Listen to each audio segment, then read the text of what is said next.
তিনি ট্রেন থেকে নামলেন দুপুরবেলা। দুপুর বলে বোঝার কোনো উপায় নেই, চারদিক অন্ধকার হয়ে আছে, আকাশ মেঘে মেঘে কালো। বৃষ্টি এখনও নামেনি, তবে যে কোনো মুহূর্তে নামবে বলে মনে হয়। আষাঢ় মাসে বৃষ্টি বাদলার কোনো ঠিক নেই, এই বৃষ্টি এই রোদ। ময়মনসিংহ থেকে যখন ট্রেন ছাড়লো তখন আকাশ ছিল পরিষ্কার, জানলার ওপাশে ঝকঝকে রোদ। 3 ঘন্টা ট্রেনে কাটিয়ে ময়মনসিংহ থেকে এসেছেন ঠাকুরকোনা নামের স্টেশনে। কত দূর হবে? 40-45 মাইল। এই অদূরেই আকাশের এমন অবস্থা, নাকি মেঘে মেঘে ময়মনসিংহ শহরও এখন ঢেকে গেছে? ট্রেন ছেড়ে যাওয়ার পর তার মনে হলো ঠিক স্টেশনে নেমেছেন তো। স্টেশনের নাম পড়েননি। পাশে বসা এক ভদ্রলোক বললেন, এটাই ঠাকুরকোনা, নামেন নামেন। তিনি অতি ব্যস্ত হয়ে জানলা দিয়ে সুটকেস, বেতের ঝুড়ি, হ্যান্ডব্যাগ নামিয়ে দিলেন। তার ব্যস্ততার কারণ অবশ্য সঙ্গে সঙ্গে বোঝা গেল। এখানে ট্রেন 1 মিনিটের জন্য থামে। জিনিসপত্র সব নামানোর আগেই ট্রেন ছেড়ে দিল। 2টি পানির বোতল ছিল, একটি নামানো হলো, অন্যটি রয়ে গেল সিটের নিচে। আসসালামু আলাইকুম, আপনি কি শওকত সাহেব? তিনি জবাব দিলেন না। অসম্ভব রোগা এবং আষাঢ় মাসের গরমে কালো কোট পরা লোকটির দিকে তাকিয়ে হাসলেন। স্যার, আমার নাম মোফাজ্জল করিম, আমি Moynatala high school assistant headmaster. Mofazzal Karim সাহেব 2টো হাত বাড়িয়ে দিলেন। মনে হচ্ছে হ্যান্ডশেক জাতীয় প্রক্রিয়ার ভেতর দিয়ে যেতে চান। মফস্বলের লোকজন হ্যান্ডশেক করার জন্য 2টো হাত বাড়ায়। এরা যা করে তাকে পাশ্চাত্যের হ্যান্ডশেক বলা যাবে না। প্রক্রিয়াটির নাম খুব সম্ভব মোসাহাবা, যার 3য় অংশে আছে কোলাকুলি। এই মুহূর্তে লোকটিকে জড়িয়ে ধরার কোনো রকম ইচ্ছা তার হচ্ছে না। তিনি এমন ভাব করলেন যেন বাড়িয়ে দেয়া হাত দেখতে পাননি। মোফাজ্জল করিম সাহেব তাতে খানিকটা অস্বস্তি ঠিকই বোধ করবেন, তবে মফস্বলের লোকরা এইসব অস্বস্তি দ্রুত কাটিয়ে উঠতে পারে। করিম সাহেব, আপনি ভালো আছেন তো? জি স্যার, ভালো, খুব ভালো। আপনার কোনো তকলিফ হয় নাই তো? আমি একবার ভেবেছিলাম ময়মনসিংহ থেকে আপনাকে নিয়ে আসব। ঘরে লোকজন নাই, আমার স্ত্রী গত হয়েছেন 2 বছর আগে ভাদ্র মাসে। সংসার দেখার কেউ নাই। স্যার, আপনার মালপত্র সব এখানে? জি, তবে একটা পানির বোতল সিটের নিচে রয়ে গেছে। কি সর্বনাশ! মোফাজ্জল করিম দ্রুত স্টেশনের দিকে রওনা হলেন। তার ভঙ্গি দেখে মনে হলো পানির বোতল না, 1 বাক্স হিরে জহরত সিটের নিচে রয়ে গেছে। শওকত সাহেব দীর্ঘ নিঃশ্বাস ফেললেন। পরিষ্কার বোঝা যাচ্ছে এই লোকটা যন্ত্রণা দেবে, প্রচুর কথা বলবে, কারণে অকারণে এসে সময় নষ্ট করবে। তিনি 20 দিন নিরিবিলিতে থেকে যে কাজটা করতে যাচ্ছেন তা করতে দেবেন না। পানির বোতল ট্রেনে রয়ে গেছে শুনে লোকটি স্টেশনের দিকে ছুটে গিয়ে প্রমাণ করল সে ব্যাককেল ধরনের এবং অতিরিক্ত উৎসাহী। 2টা জিনিসই খুব বিপজ্জনক। মোফাজ্জল করিমকে আসতে দেখা যাচ্ছে। শওকত সাহেব আগে লক্ষ্য করেননি, এখন লক্ষ্য করলেন লোকটির বগলে ছাতা। ডান বগলে ছাতা, সেই হিসেবে ডান হাতটা অকেজো থাকার কথা। দেখা যাচ্ছে লোকটার ডান হাত খুবই সক্রিয়, ছাতাটা যেন শরীরেরই অঙ্গ। স্যার, ব্যবস্থা করে আসলাম। কি ব্যবস্থা করে আসলেন? স্টেশন মাস্টারকে বলেছি, সে টেলিগ্রাফ পাঠিয়ে দিয়েছে বারহাট্টা স্টেশনে আমার ছাত্র আছে, সে বোতল পাঠিয়ে দিবে। এত ঝামেলার কোনো দরকার ছিল না। ঝামেলা কিসের স্যার? কোনো ঝামেলা না। আপনি আমাকে স্যার স্যার করছেন কেন? স্যার বলবো না? আপনি কি বলেন? এত বড় একজন মানুষ আপনি, এত বড় লেখক, অজপাড়াগায় এসেছেন, আমাদের পরম সৌভাগ্য। আমি একবার ভেবেছিলাম স্কুল ছুটি দিয়ে সব ছাত্রদের নিয়ে আসি।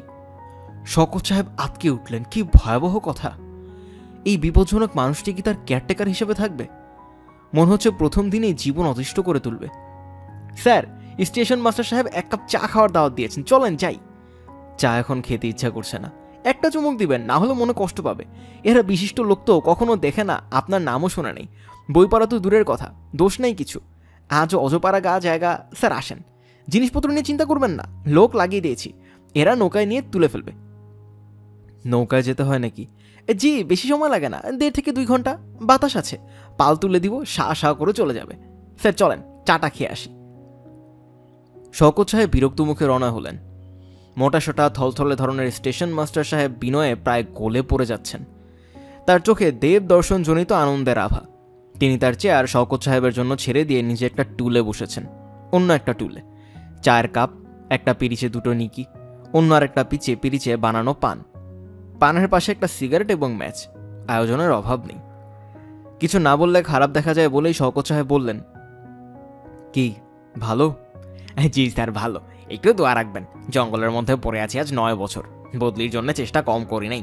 অনেক ধরাধরি করেছি, লাভ হয়নি। মফস্বল থেকে চিঠি গেলে এরা স্যার ফেলে দেয়, খাম খুলে পড়েও না। প্রসঙ্গ ঘুরাবার জন্য শওকত সাহেব বললেন, স্টেশন ঘরের সঙ্গে লাগোয়া বিরাট একটা গাছ দেখলাম। কি গাছ এটা? এটা স্যার শিরীষ গাছ। গত বৈশাখ মাসে এই গাছের ডাল ভেঙে স্টেশন ঘরের উপরে পড়লো, ঘর জখম হয়ে গেল। বৃষ্টি বাদলা হলে ঘরে পানি ঢুকে। রিপেয়ার করার জন্য এই পর্যন্ত 2টা চিঠি লিখেছি, কোনো লাভ নেই। ওদের স্যার মফস্বলের জন্য আলাদা ফাইল আছে, চিঠি গেলে ওই ফাইল রেখে দেয়, খুলেও পড়ে না। স্যার সিগারেটটা ধরান স্যার, আপনার জন্য আনিয়েছি। শওকত সাহেব সিগারেট ধরলেন। স্টেশন মাস্টার বললেন, গোল্ড লিফ ছাড়া ভালো কিছু পাওয়া যায় না। বেনসন আনতে পাঠিয়েছিলাম, পায়নি। মাঝে মধ্যে পাওয়া যায়, দামি সিগারেট খাওয়ার লোক কোথায়, সবাই হতদরিদ্র। শওকত সাহেব দীর্ঘ নিঃশ্বাস ফেলে ভাবলেন, এই অঞ্চলের সবাই বেশি কথা বলে। যার সঙ্গে দেখা হচ্ছে সেই কথা বলছে, অনবরত কথা বলছে।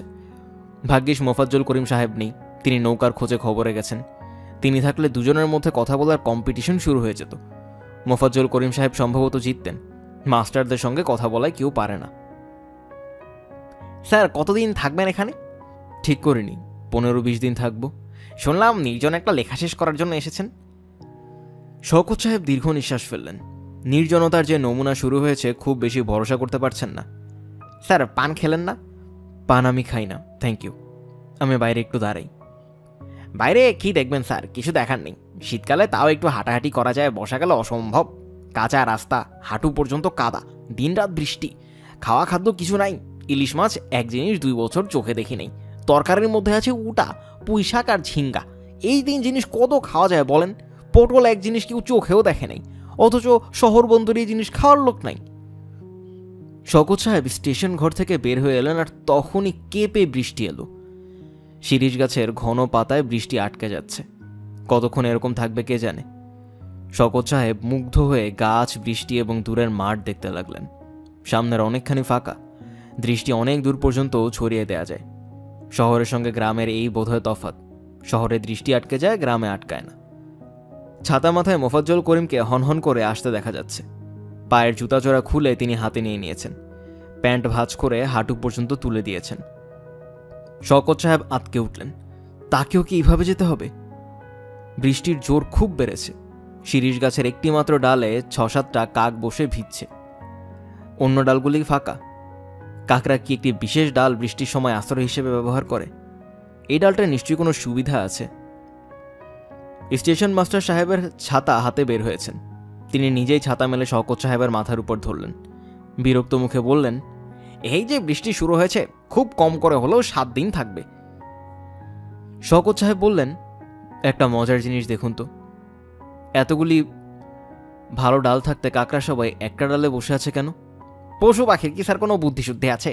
একজন একটা ডালে বসেছে, গোষ্ঠী শুদ্ধা সেই ডালে গিয়ে বসেছে। স্যার ভিতরে চলেন, বৃষ্টিতে ভিজতেছেন। আপনি ছাতাটা আমার হাতে দিয়ে চলে যান, বৃষ্টি দেখতে আমার ভালোই লাগছে। 1 দিন 2 দিন লাগবে স্যার, তারপর দেখবেন যন্ত্রণা। গ্রাম দেশে সবচেয়ে খারাপ সময় হলো বর্ষাকাল। মোফাজ্জল করিম সাহেব একটা চায়ের দোকানে দাঁড়িয়ে কি যেন কিনলেন, তারপর আবার যেদিক থেকে এসেছিলেন সেদিকে রওনা হলেন। শিরীষ গাছের ওই ডালটায় আরও কিছু কাক এসে বসেছে, অন্য ডালগুলি এখনও ফাঁকা। যখন ঝড় বৃষ্টি থাকে না, তখন এরা কি করে? অন্য ডালগুলিতে বসে, নাকি কখনো বসে না? প্রচণ্ড শব্দে কাছে কোথাও বজ্রপাত হলো, ধক করে বুকে ধাক্কা লাগলো। এত বড় শব্দ, অথচ কাকদের মধ্যে কোনো রকম চাঞ্চল্য লক্ষ্য করা গেল না। সম্ভবত তারা শব্দটা কি, কখন হবে, কোথায় হবে জানে বলে চুপচাপ আছে। আরও 2টা কাক এসে সেই ডালটাতেই বসলো। আশ্চর্য তো। নৌকা বেশ বড়, ভেতরে তোষকের বিছানায় রঙিন চড়ি, 2টা বালিশ, একটা কোল বালিশ। মোফাজ্জল করিম বললেন, বিছানা বালিশ সব বাড়ি থেকে নিয়ে এসেছি, আরাম করতে করতে যাবেন। শওকত সাহেব বললেন, কোল বালিশ এনেছেন কেন? ঘরে ছিল, নিয়ে এসেছি। তিনি যে শুধু কোল বালিশ এনেছেন তা না, টিফিন ক্যারিয়ারে করে খাবার দাবার নিয়ে এসেছেন। নৌকার চুলায় সেই সব খাবার গরম করা হচ্ছে। দুপুরের খাওয়া শেষ করে নৌকা ছাড়া হবে। বৃষ্টির তেজ অনেক কমেছে, ঝিরঝির করে বৃষ্টি পড়ছে, তবে বাতাস আছে। করিম সাহেব বললেন,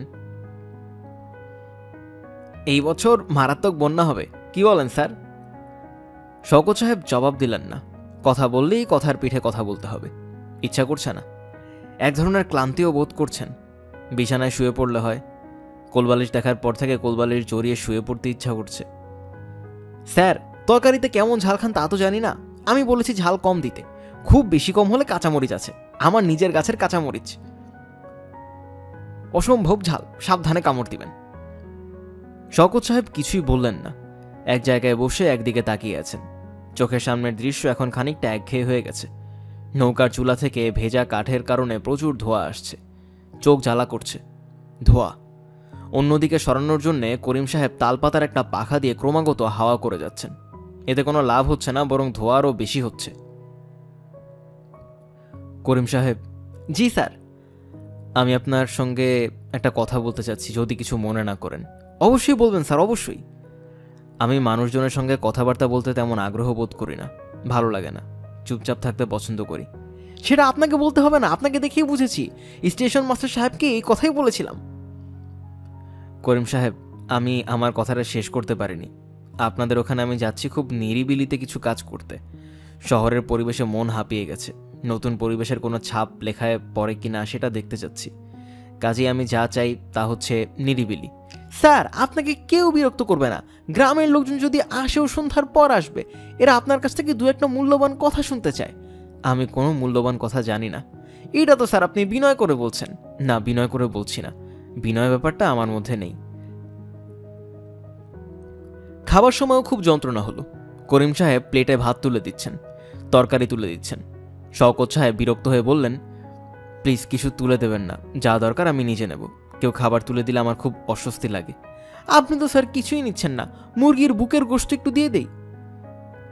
তিনি যে মুরগির বুকের গোশত দিলেন তাই না, এক টুকরো লেবু নিজেই শওকত সাহেবের প্লেটে চেপে দিলেন। কাগজি লেবুটা স্বাস্থ্যের জন্য ভালো, আমার গাছের কাগজি স্যার।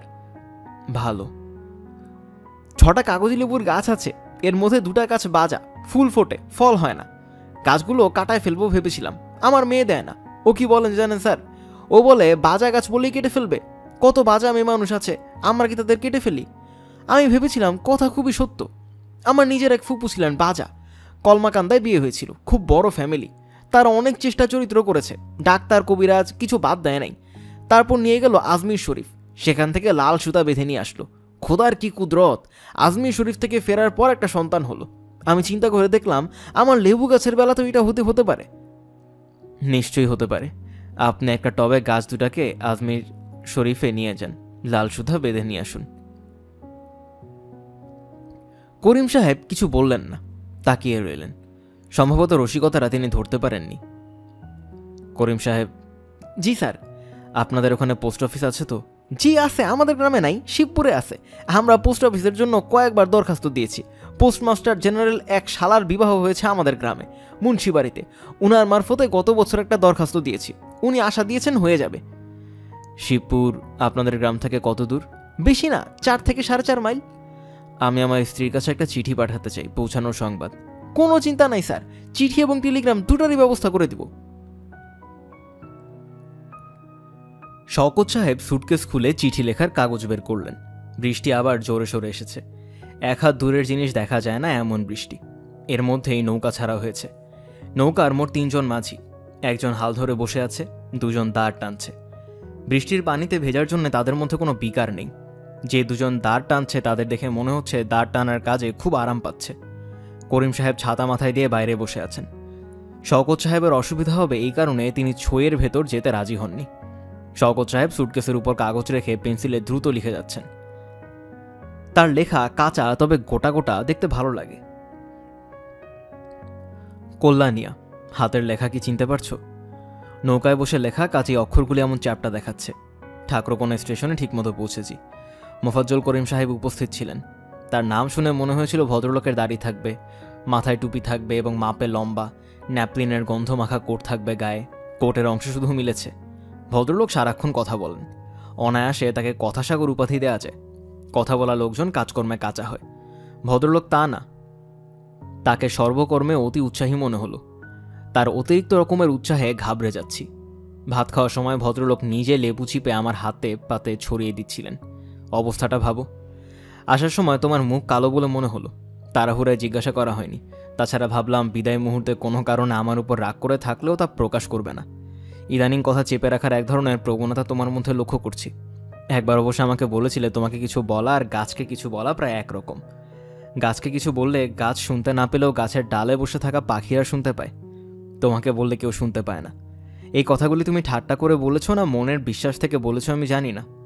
মন থেকে বললেও আমার প্রতিবাদ করার কিছু নেই। আমি নিজেও বুঝতে পারছি আজকাল তোমার কথা মন দিয়ে শুনছি না। আমাকে বলার মতো কথাও কি তোমার খুব বেশি আছে? সংসার ছেলে মেয়ে নিয়েই তুমি ব্যস্ত হয়ে পড়েছ। রাত 10টা পর্যন্ত বাচ্চাদের পড়িয়ে খাইয়ে দাইয়ে ঘুম পাড়িয়ে তুমি যখন ক্লান্ত পরিশ্রান্ত, তখন আমি বসছি লেখা নিয়ে। সময় কোথায়? খুব সূক্ষ্ম হলেও সংসার নামক সমুদ্রে দুটি দ্বীপ তৈরি হয়েছে, একটিতে আমি, অন্যটিতে ছেলে মেয়ে নিয়ে তুমি, তাই নয় কি? স্বেচ্ছা নির্বাসনে কিছুদিন কাটাতে এসেছি, পরিকল্পনা মতো লেখালেখি করব, তার ফাঁকে অবসরের সময়টা আমাদের জীবন নিয়ে চিন্তাভাবনাও করব। জীবনের একঘেয়েমিতে আমি খানিকটা ক্লান্ত। নতুন পরিবেশ সেই ক্লান্তি দূর করবে না, আরও বাড়িয়ে দেবে কে জানে। ভালো লাগবে বলে মনে হচ্ছে না।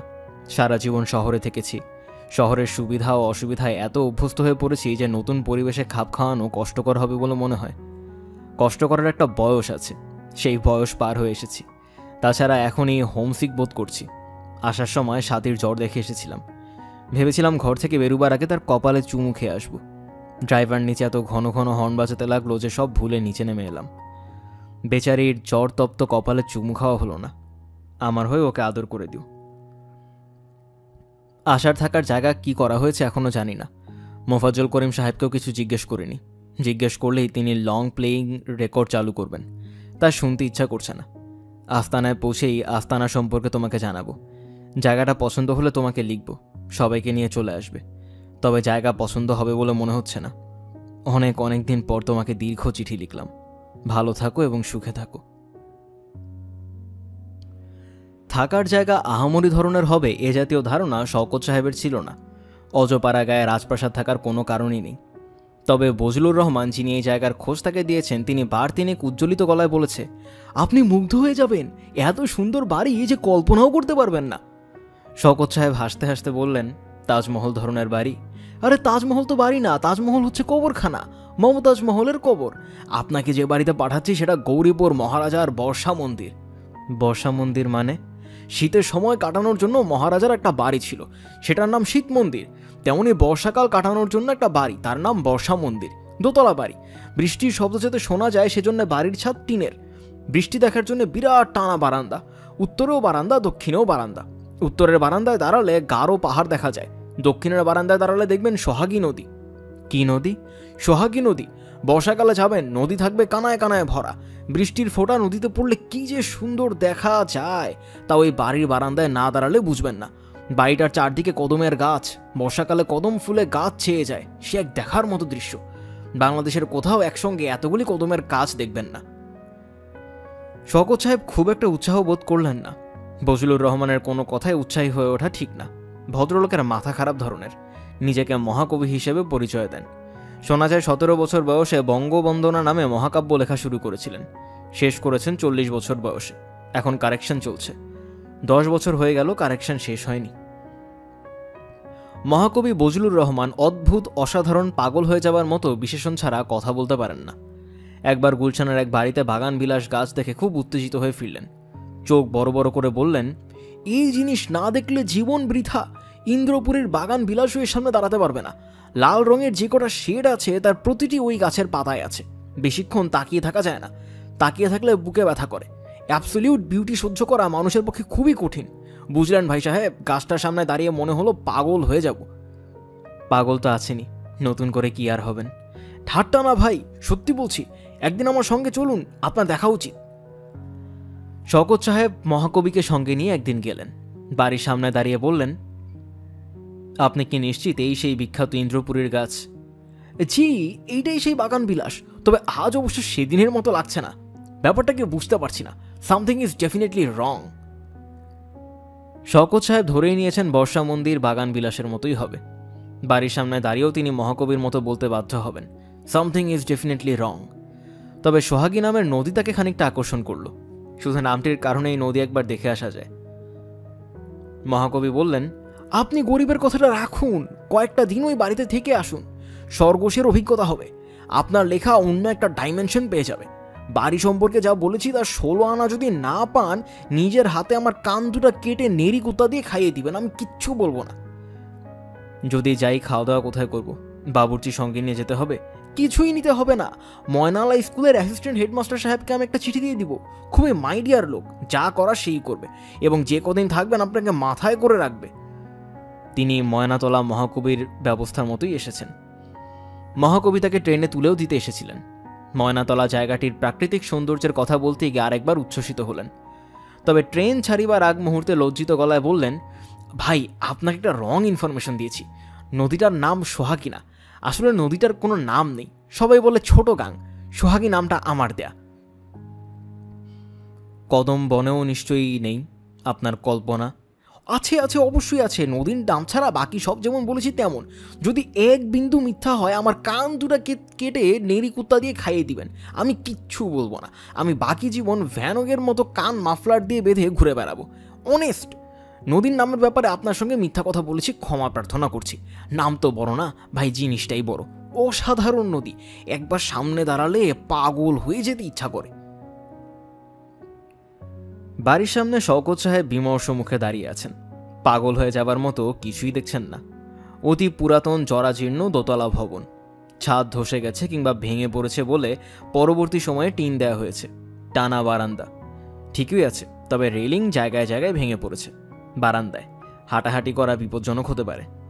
বর্ষাকাল, বৃষ্টির পানিতে বারান্দা পিচ্ছিল হয়ে আছে।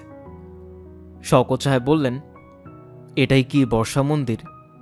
হ্যাঁ, আপনার কথা কিছু বুঝলাম না স্যার। বর্ষা মন্দির বলছেন কেন? বাড়িটা কি গৌরীপুরের মহারাজার? জি না, আমার দাদাজান সেই আমলে লাখপতি হয়ে বাড়ি বানিয়েছিলেন, তারপর অপঘাতে মারা গেলেন, অবস্থা পড়ে গেল। এই বাড়িটা ছাড়া এখন আমাদের আর কিছু নাই। বাড়িটাও হয়েছে বাসের অযোগ্য। আমি নিচের 3টা ঘরে থাকি, উপরটা তালা বন্ধ থাকে। আপনার জন্য উপরের একটা ঘর ঠিকঠাক করে রেখেছি। বাড়ির চারদিকে কি একসময় কদম গাছ ছিল? জি না, একটা কদম গাছ বাড়ির সামনে ছিল। 3 বছর আগে গাছের উপর বজ্রপাত হলো। চলুন স্যার, আপনার ঘরটা দেখিয়ে দিই। চলুন। সিঁড়িতে সাবধানে পা ফেলবেন, মাঝে মধ্যে ভাঙা আছে। বাথরুম আছে তো? জি আছে, বাথরুম আছে, আপনার ঘরের সাথেই আছে। খাবার পানি কোত্থেকে আনেন? নদীর পানি? জি না, টিউবওয়েল আছে। বজলুর রহমান সাহেব চিঠিতে জানিয়েছেন আপনাকে পানি ফুটিয়ে দিতে। পানি ফুটিয়ে বোতলে ভরে রেখেছি। ভালো করেছেন। স্যার, আপনি কি গোসল করবেন? গোসলের পানি গরম করে দেব? পানি গরম করতে হবে না, ঠান্ডা পানিতেই গোসল করব। খাওয়া দাওয়ার ব্যবস্থা স্যার আমার এখানে করেছি। দরিদ্র অবস্থায় যা পারি সামান্য আয়োজন। মোফাজ্জল করিম সাহেব, কিছু মনে করবেন না। আপনাকে একটা কথা বলি। আপনি একজন বাবুর্চির ব্যবস্থা করুন, যে আমার জন্য রান্না করবে, আমি টাকা দিয়ে দেব। তা কি করে হয়, তাই হতে হবে। আমি তো বজলুর রহমান সাহেবকে বলেছিলাম আপনাকে এইভাবে চিঠি দিতে। চিঠি দেননি? জি না, এইসব কিছু তো লিখেন নাই। উনি আমাকে বলেছেন বাবুর্চির ব্যবস্থা হয়েছে, আমি তাই মনে করে এসেছি, নয়তো আসতাম না। আপনি একজন অতি বিশিষ্ট ব্যক্তি, আপনার সামান্য সেবা করার সুযোগ পাওয়া তো স্যার ভাগ্যের কথা। আপনাকে আমি যা বলছি তাই করুন দয়া করে। রাতে মোফাজ্জল করিম সাহেব শওকত সাহেবকে খাবার জন্য ডাকতে এলেন। নিচু গলায় বললেন, বাবুর্চির ব্যবস্থা স্যার কাল পরশুর মধ্যে করে ফেলবো। অজপাড়া গা জায়গা, বাবুর্চি তো পাওয়া যাবে না, একটা মেয়েটে জোগাড় করতে হবে। আজ গরিবখানায় সামান্য আয়োজন করছি। আপনি একটা কাজ করুন, খাবারটা এখানে পাঠিয়ে দিন। কিছু বিশিষ্ট লোককে দাওয়াত করেছিলাম স্যার। হেডমাস্টার সাহেব, ময়নাতলা থানার ওসি সাহেবও এসেছেন। ময়নাতলা থানার ওসি সাহেব বিশিষ্ট ভদ্রলোক, সাহিত্য অনুরাগী। আমি এখন আর নিচে নামবো না, আপনি কিছু মনে করবেন না। স্যার, ওনারা আগ্রহ নিয়ে এসেছিলেন, অন্য কোনো এক সময় তাদের সঙ্গে কথা বলবো। মোফাজ্জল করিম সাহেব খুবই অপ্রস্তুত মুখ করে নিচে নেমে গেলেন। প্রায় সঙ্গে সঙ্গেই উঠে এলেন। শওকত সাহেব বললেন, কি ব্যাপার? স্যার, আপনার বোতলটা এসে পৌঁছেছে। এই যে স্যার বোতল, টেবিলের উপর রেখে দিন। আপনার খাবার কি স্যার নিয়ে আসবো? অতিথিরা চলে যাক, তারপরে আনবেন। আমি বেশ রাত করে খাই, যদি সম্ভব হয় 1 কাপ চা পাঠাবেন। জি আচ্ছা। চিনি বেশি করে দিতে বলবেন, আমি চিনি বেশি খাই। জি আচ্ছা। মজার ব্যাপার হচ্ছে, প্রথম দর্শনে বাড়িটা যত খারাপ লেগেছিল, এখন তা লাগছে না। ভালো লাগছে, শুধু ভালো না, বেশ ভালো লাগছে। তিনি বসে আছেন বারান্দায়। বারান্দায় এই অংশে রেলিং আছে বলে বসে থাকতে কোনো রকম অস্বস্তি বোধ করছেন না। তার সামনে গোল টেবিল, টেবিলের উপর কুরুশ কাটার টেবিল ক্লথ। টেবিলের ঠিক মাঝখানে ফুলদানিতে চাপা ফুল, মিষ্টি গন্ধ আসছে সেখান থেকে। বৃষ্টি থেমে আকাশ পরিষ্কার হওয়ায় অসংখ্য তারা ফুটেছে। ঢাকার আকাশে তিনি কোনোদিন এত তারা দেখেননি। আকাশের তারার চেয়েও তাকে মুগ্ধ করেছে জোনাকি পোকা। মনে হচ্ছে হাজার হাজার জোনাকি ঝাঁক বেঁধে এক জায়গা থেকে অন্য জায়গায় যাচ্ছে। দৃশ্যটা এত সুন্দর যে মহাকবি বজলুর রহমানের মতো চেঁচিয়ে বলতে ইচ্ছা করে পাগল হয়ে যাব। চাঁদ উঠেছে। চাঁদের আলোয় দূরের নদী দেখা যাচ্ছে অস্পষ্টভাবে। চাঁদের আলো ঘোলাটে নয়, পরিষ্কার। এই আলোয় কেমন যেন জল ভাব আছে। সবচেয়ে যা তাকে বিস্মিত করলো তা হচ্ছে নীরবতা। কোনো রকম শব্দ নেই। ঘরে একটা তক্ষক আছে। তক্ষকটা মাঝে মাঝে ডাকছে। শব্দ বলতে এই ভেবেছিলেন। তিনি ভেবেছিলেন যেহেতু বর্ষাকাল, চারদিকে অসংখ্য ব্যাঙ ডাকবে, তা ডাকছে না। এই অঞ্চলে কি ব্যাঙ নেই? মোফাজ্জল করিম সাহেব হাতে কেরোসিনের টেবিল ল্যাম্প নিয়ে উঠে এসেছেন। ল্যাম্পটা বেশ বড়, কাচের চিমনি, ঝকঝকে পরিষ্কার, প্রচুর আলো আসছে। স্যার, ওসি সাহেব আপনার জন্য টেবিল ল্যাম্পটা পাঠিয়েছেন। আপনি নিশ্চয়ই রাতে লেখালেখি করবেন, হারিকেনের আলো কম। টেবিল ল্যাম্প আপনার ঘরে দিয়ে আসি? জি, দিয়ে আসুন। আপনার চা একবার বানিয়েছিল, তিতা হয়ে গেছে, আবার বানাচ্ছে। ঠিক আছে, কোনো তাড়া নেই। আচ্ছা করিম সাহেব, আপনাদের এদিকে ব্যাঙ ডাকে না? ডাকে তো, ডাকবে না কেন? ব্যাঙের ডাকে ঘুমাতে পারি না, এই অবস্থা। আমি কিন্তু এখন পর্যন্ত শুনিনি। তাই নাকি? বলেন কি? ব্যাঙ না ডাকার জন্য আপনাকে খুব লজ্জিত বলে মনে হচ্ছে। মোফাজ্জল করিম কি বলবেন ভেবে পেলেন না। ব্যাঙ না ডাকায় তার আসলেই খারাপ লাগছে। শহর থেকে এসেছেন লেখক মানুষ, ব্যাঙের ডাক, ঝিঝির ডাক এইসব শুনতে চান। স্যার, একটা হারিকেন কি বাইরে দিয়ে যাব? অন্ধকারে বসে আছেন। অসুবিধা নেই, অন্ধকার দেখতেই বসেছি। আলো নিয়ে এলে তো আর অন্ধকার দেখা যাবে না, তাই না? অবশ্যই স্যার, অবশ্যই। আলো থাকলে অন্ধকার কি করে দেখা যাবে? পুষ্প বলল, বাবা, এখন কি ওনাকে খাবার দিয়ে আসবো? 11টা বাজতে 5 মিনিট বাকি, খাবার গরম করব? মোফাজ্জল করিম বিছানায় শুয়েছিলেন। সারাদিনের ক্লান্তিতে তার মতো এসে গিয়েছে। মেয়ের কথায় উঠে বসলেন। খাবার গরম করব বাবা? করে ফেল। তোমার কি শরীর খারাপ করেছে? না না। মন খারাপ নাকি বাবা? মন খারাপ হবে কেন? ওই যে ভদ্রলোক আমাদের সঙ্গে খেতে এলেন না, তুমি এত আগ্রহ করে সবাইকে দাওয়াত টাওয়াত করলে। লেখক মানুষ, তাদের মনটন অন্যরকম। লেখক হলেই বুঝে অভদ্র হতে হবে? এই ধরনের মানুষরা ভদ্রতার ধার ধারে না। তাদের যা ইচ্ছা করেন। কে কি ভাবলো এইসব নিয়ে মাথা ঘামান না। এইসব নিয়ে মাথা ঘামাই আমরা সাধারণ মানুষরা। পুষ্প কেরোসিনের চুলায় খাবার গরম করছে। করিম সাহেব মেয়ের পাশে এসে বসেছেন। মেয়েটা অনেক কষ্ট করেছে। সারাদিন একা একা রান্নাবান্না করেছে। গায়ে জ্বর ছিল, জ্বর নিয়েই করতে হয়েছে। অন্য সময় মতির মা সাহায্য করে। গত 3 দিন ধরে মতির মাও আসছে না। পুষ্প, তোর গায়ে কি জ্বর আছে? না। দেখি হাতটা দেখি। পুষ্প হাত বাড়িয়ে দিল। করিম সাহেব লক্ষ্য করলেন হাত তপ্ত। না বললি কেন? জ্বর আছে তো। আগুনের কাছে বসে আছি, এই জন্যই গা গরম। বাবা, ভদ্রলোক কি খুব রাগী? আরে দূর, রাগী হবে কেন? কথা কম বলেন। কেউ কথা বেশি বললেও বিরক্ত হন। তাহলে তো তোমার উপর খুব বিরক্ত হয়েছেন। তুমি যা কথা বলো। আমি বেশি কথা বলি? হ্যাঁ বলো। মন ভালো থাকলে অনর্গল কথা বলো। এতক্ষণ কথা না বলে চুপচাপ শুয়েছিলে, তাই ভাবলাম তোমার মন বোধহয় খারাপ। আমার মন মোটেই খারাপ না, খুবই ভালো। এত বড় একজন মানুষ আমাদের সঙ্গে আছেন, ভাবতেই কেমন লাগে। গত সপ্তাহে ক্লাস 6-এর রেপিড ড্রিলে ওনার যে গল্পটা আছে সেটা ছাত্রদের বুঝিয়ে দিলাম। কোন গল্পটা? মতিনের সংসার। গল্পটা বেশি ভালো না। কি বলিস তুই? ভালো না? অসাধারণ গল্প। আমার কাছে অসাধারণ মনে হয়নি। বাবা, সবকিছু গরম হয়ে গেছে। তুমি ইউনুসকে বলো উপরে নিয়ে যাক। ইউনুস নিয়ে যাবে কি? আমি নিয়ে যাব।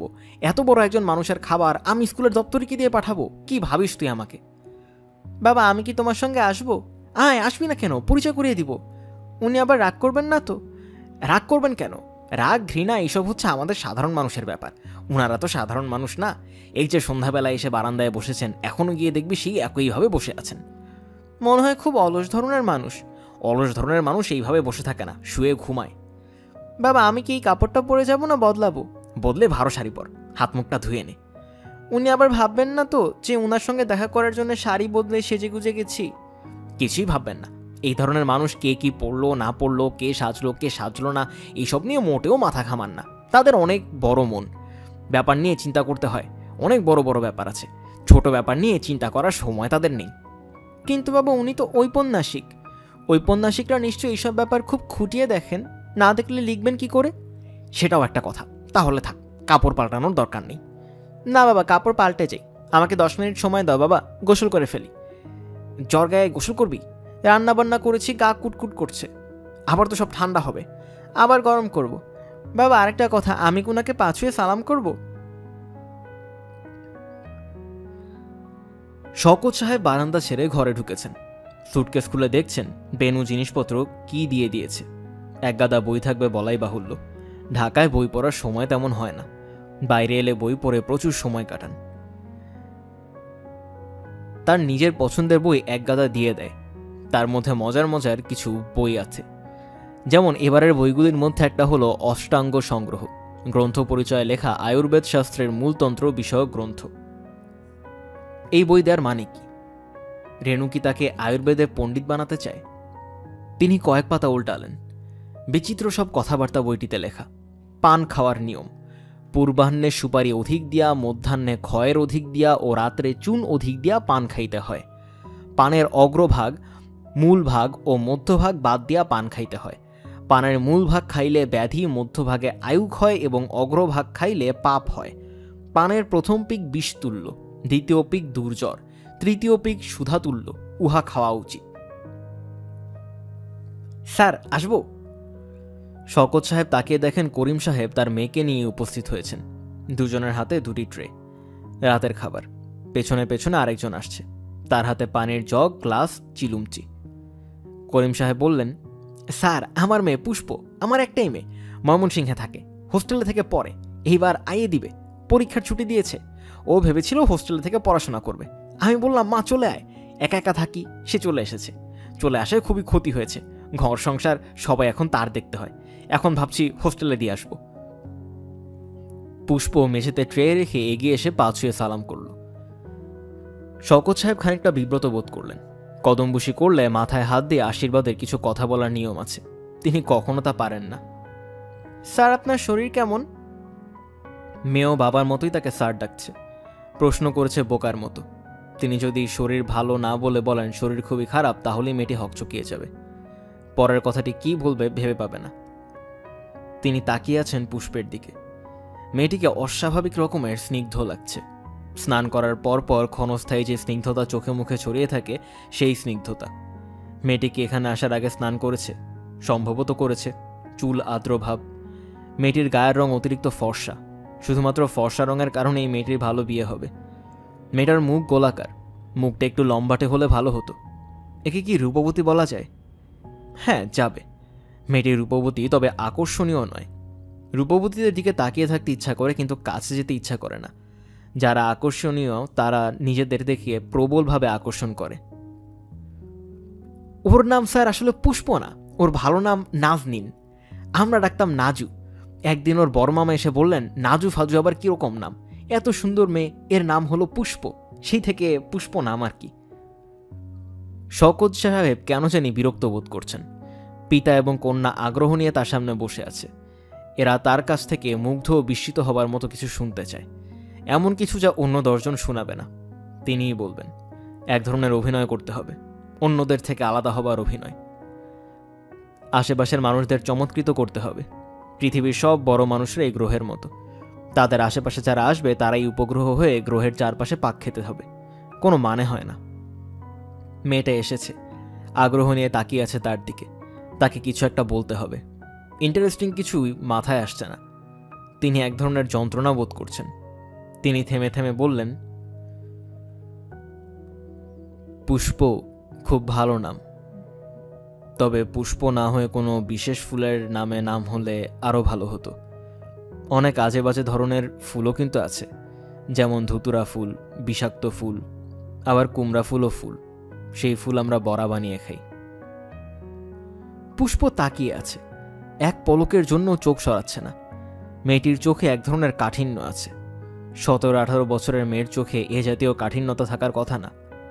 এদের চোখ হবে হ্রদের জলের মতো, স্বচ্ছ, গভীর এবং আনন্দময়। স্যার, হাতটা ধুয়ে ফেলেন, রাত তো অনেক হয়েছে, আপনার নিশ্চয়ই খিদে লেগেছে। আপনি কিছু মনে করবেন না, আমি রাতে খাবো না। সে কি? শরীর ভালো লাগছে না। ভালো না লাগলেও 4টা খাওয়া দরকার। রাতে না খেলে শরীরে 1 ছটাক রক্ত চলে যায়। রক্ত চলে গেলেও কিছু করার নেই। আমার যা ভালো লাগে না আমি কখনই তা করি না। কিছুই খাবেন না স্যার? না। 1 গ্লাস দুধ দিয়ে যাই? না, দুধ আমি এমনিতেই খাই না। রাতে যদি খিদা লাগে আমার সঙ্গে বিস্কিট আছে, ওই খেয়ে পানি খেয়ে নেব। আমার সম্পর্কে আর কিছুই চিন্তা করতে হবে না। খাবারটা ঢাকা দিয়ে রেখে যাব? না, ভাত তরকারি পাশে নিয়ে ঘুমোতে ভালো লাগবে না। করিম সাহেব মেয়ের দিকে তাকালেন। বেচারি মুখ কালো করে ফেলেছে। আহা, কত আগ্রহ নিয়ে সে রান্নাবান্না করেছে। নিচে ফিরে গিয়ে নিশ্চয়ই কাঁদবে। আর কিছু না খান, এক টুকরা ভাজা মাছ কি খাবেন? ডুবা তেলে ভাজা। ডুবা তেলেই ভাজা হোক আর ভাসা তেলেই ভাজা হোক, আমি খাবো না। আমার একেবারেই ইচ্ছা করছে না। পিতা এবং কন্যা বের হয়ে গেল। দুজন অসম্ভব মন খারাপ করেছে। ঘর থেকে বেরুবার আগে পুষ্প এক পলকের জন্য পূর্ণ দৃষ্টিতে তাকালো শওকত সাহেবের দিকে। এবারের চোখের দৃষ্টি আগের মতো নয়, সম্পূর্ণ অন্যরকম। চোখের মণিতে হ্রদের জলে আকাশের ছায়া, যে আকাশে মেঘের পরে মেঘ জমেছে। শোবার ঘরটা শওকত সাহেবের খুব পছন্দ হয়েছে। হল ঘরের মতো বিরাট ঘর, দুপাশেই জানালা, জানালা দুটিও বিশাল। একসঙ্গে অনেকখানি আকাশ দেখা যায়। কালো রঙের প্রাচীন খাট, খাটে বিছানো চাদর থেকে ন্যাপথলিনের গন্ধ আসছে। খাটের পাশের টেবিলে কেরোসিনের টেবিল ল্যাম্প জ্বলছে। টেবিল ল্যাম্পের এই আলোতেও এক ধরনের রহস্য আছে। বাতাসের সঙ্গে আলো কাঁপছে, সেই সঙ্গে কাঁপছে দেয়ালের ছায়া। মশা নেই বলেই বোধহয় মশারি নেই। কতদিন পর তিনি মশারি ছাড়া ঘুমোচ্ছেন। নিজেকে কেমন যেন মুক্ত মানুষ বলে মনে হচ্ছে। অষ্টাঙ্গ সংগ্রহ তার হাতে। ঘুমোবার আগে আরও কয়েকটা পাতা উল্টানো যাক। বইটিতে ঘুমোবার নিয়মকানুনও দেয়া আছে। 8 বার শ্বাস নিতে যেই সময় লাগে সেই সময় পর্যন্ত চিত হইয়া তাহার দ্বিগুণ সময় ডান পার্শ্বে, তাহার 4 গুণ সময় বাম পার্শ্বে শয়ন করিয়া তারপর যেইভাবে শুই আরাম পাওয়া যায় সেইভাবে শুইতে হয়। নাভির বাম দিকে অগ্নি অবস্থান করে, সুতরাং বাম পার্শ্বে শয়ন করা উচিত। তিনি ঠিক বইয়ের মতো নিয়মে শোবার চেষ্টা করলেন, যদিও খুব ভালো মতোই জানেন যে যেভাবেই শোয়া হোক রাতে কাটবে নির্ঘুম। এখন পর্যন্ত নতুন জায়গায় প্রথম রাতে তিনি কখনো ঘুমোতে পারেননি। নির্ঘুম রাত কাটাতে তার খারাপ লাগে না, বরং বলা চলে ভালোই লাগে। ভাববার সময় পাওয়া যায়। আজকাল কোনো কিছুর জন্যই সময় বের করা যায় না। একান্ত ভাববার জন্য যে সময় সব মানুষের দরকার, সেই সময়কে আমরা দিতে পারি? কর্মক্লান্তি দিনের শেষে লম্বা ঘুম, আবার ব্যস্ত দিনের শুরু। জেগে থাকার এক ধরনের গোপন ইচ্ছা ছিল বলেই বোধহয় অল্প সময়ের ভেতরে ঘুম তার চোখ জড়িয়ে এলো। ঘুমিয়ে তিনি বিচিত্র একটি স্বপ্ন দেখলেন। এই ঘরের খাটে তিনি শুয়ে আছেন। তার মন কী কারণে অসম্ভব খারাপ। বুকের ভেতর এক ধরনের কষ্ট হচ্ছে। এমন সময় দরজা খুলে গেল। হারিকেন হাতে ঢুকলো পুষ্প। পুষ্পকে কেমন বড় বউ দেখাচ্ছে। তিনি খানিকটা হকচকিয়ে গেছেন। এই গভীর রাতে মেয়েটি তার ঘরে কেন? পুষ্প হারিকেন টেবিলের উপর রাখতে রাখতে বলল, তুমি এখনো ঘুমাওনি? তিনি অসম্ভব চমকে উঠলেন। মেয়েটি তাকে তুমি তুমি করে বলছে কেন? পুষ্প খুব সহজ ভঙ্গিতে খাটে পা ঝুলিয়ে বসল। অভিমানী গলায় বলল, আচ্ছা শোনো, তুমি এত ভুল কথা বলো কেন? ভুল কথা কি বললাম? ধুতরার ফুল বুঝি বিষাক্ত? মোটেই বিষাক্ত না, ধুতরার ফল বিষাক্ত। বুঝলেন জনাব? বুঝলেন জনাব বলে পুষ্প খুব হাসছে, খুব পা নাড়াচ্ছে। কে এই মেয়েটা? কে হচ্ছে কি এইসব? তার ঘুম ভেঙে গেল। সবে ভোর হয়েছে। গাছে গাছে অসংখ্য পাখি ডাকছে। মোফাজ্জল করিম সাহেব ফজর ওয়াক্তে ঘুম থেকে উঠেন। হাত মুখ ধোয়ার আগেই চুল ধরিয়ে ভাতের হাঁড়ি চাপিয়ে দেন। অজু করে নামাজ শেষ করতে করতে চাল ফুটে যায়। মার গেলে আগুন গরম ভাতে 3 চামচ ঘি ঢেলে খাওয়া শুরু করেন। খাওয়া শেষ হতে হতে সূর্য উঠে যায়। তিনি রওনা হয়ে যান স্কুলে। স্কুল তার বাড়ি থেকে 2.5 মাইল। বর্ষাকালে নৌকায় অনেক ঘুরপথে যেতে হয়। 2 থেকে 2.5 ঘন্টার মতো লাগে। স্কুলে পৌঁছাতে হয় 8টার আগে। যারা এবার এসএসসি দিচ্ছে তাদের স্পেশাল কোচিং হয় 8টা থেকে 10টা। তার উপর দায়িত্ব হলো অঙ্ক এবং ইংরেজির। আগে শুধু অঙ্ক করাতেন, নলিনীবাবু দেখতেন ইংরেজি। নলিনীবাবুর হাঁপানির টান খুব বেড়ে যাওয়ায় কিছুদিন ধরেই আসছে না। করিম সাহেবের উপর ডাবল দায়িত্ব পড়ে গেছে। খুব চাপ যাচ্ছে। স্কুল থেকে ফিরতে ফিরতে সন্ধ্যায় বাসায় ওসি সাহেবের এক শালা পড়তে আসে। মহামূর্খ। 1 মাস 10 মে পড়বার পর জিজ্ঞেস করলেন, আমি বাড়ি যাই ইংরেজি কি? সে 5 মিনিট চিন্তা করে বলল, আই অ্যাম হোম গোয়িং। তিনি প্রচণ্ড থাবড়া দিলেন। সে আগের চেয়েও গম্ভীর গলায় বলল, আই অ্যাম হোম গোয়িং। তার ইচ্ছা করছিল শক্ত আছাড় দেন। একে বলে পণ্ডশ্রম। আজ করিম সাহেব ঘুম থেকে উঠে দেখেন পুষ্প তার আগে উঠে বসে আছে। কেরোসিনের চুলায় চাল ফুটছে।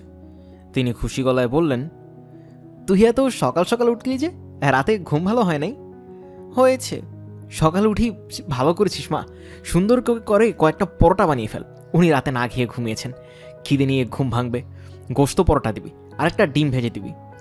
তুমি থাকবে না বাবা? না না, একদিন কামাই হয়ে গেছে। অঙ্ক হলো প্র্যাকটিসের ব্যাপার, পরপর 2 দিন কামাই দিলে সব ভুলে যাবে। সব তো গরু গাথার দল। একা একা ওনার কাছে নাস্তা নিয়ে যাব? হ্যাঁ। আমার কেন জানি ভয় ভয় করে। কি গম্ভীর, কাল রাতে একটা কথাও বললেন না। আমি জানি আজও বলবেন না, নাস্তাও খাবেন না। তাছাড়া আমার পরোটাও ভালো হয় না বাবা। তুই একটা ভুল করছিস মা, এইসব মানুষ খাওয়া খাদ্য নিয়ে মোটেই মাথা ঘামায় না।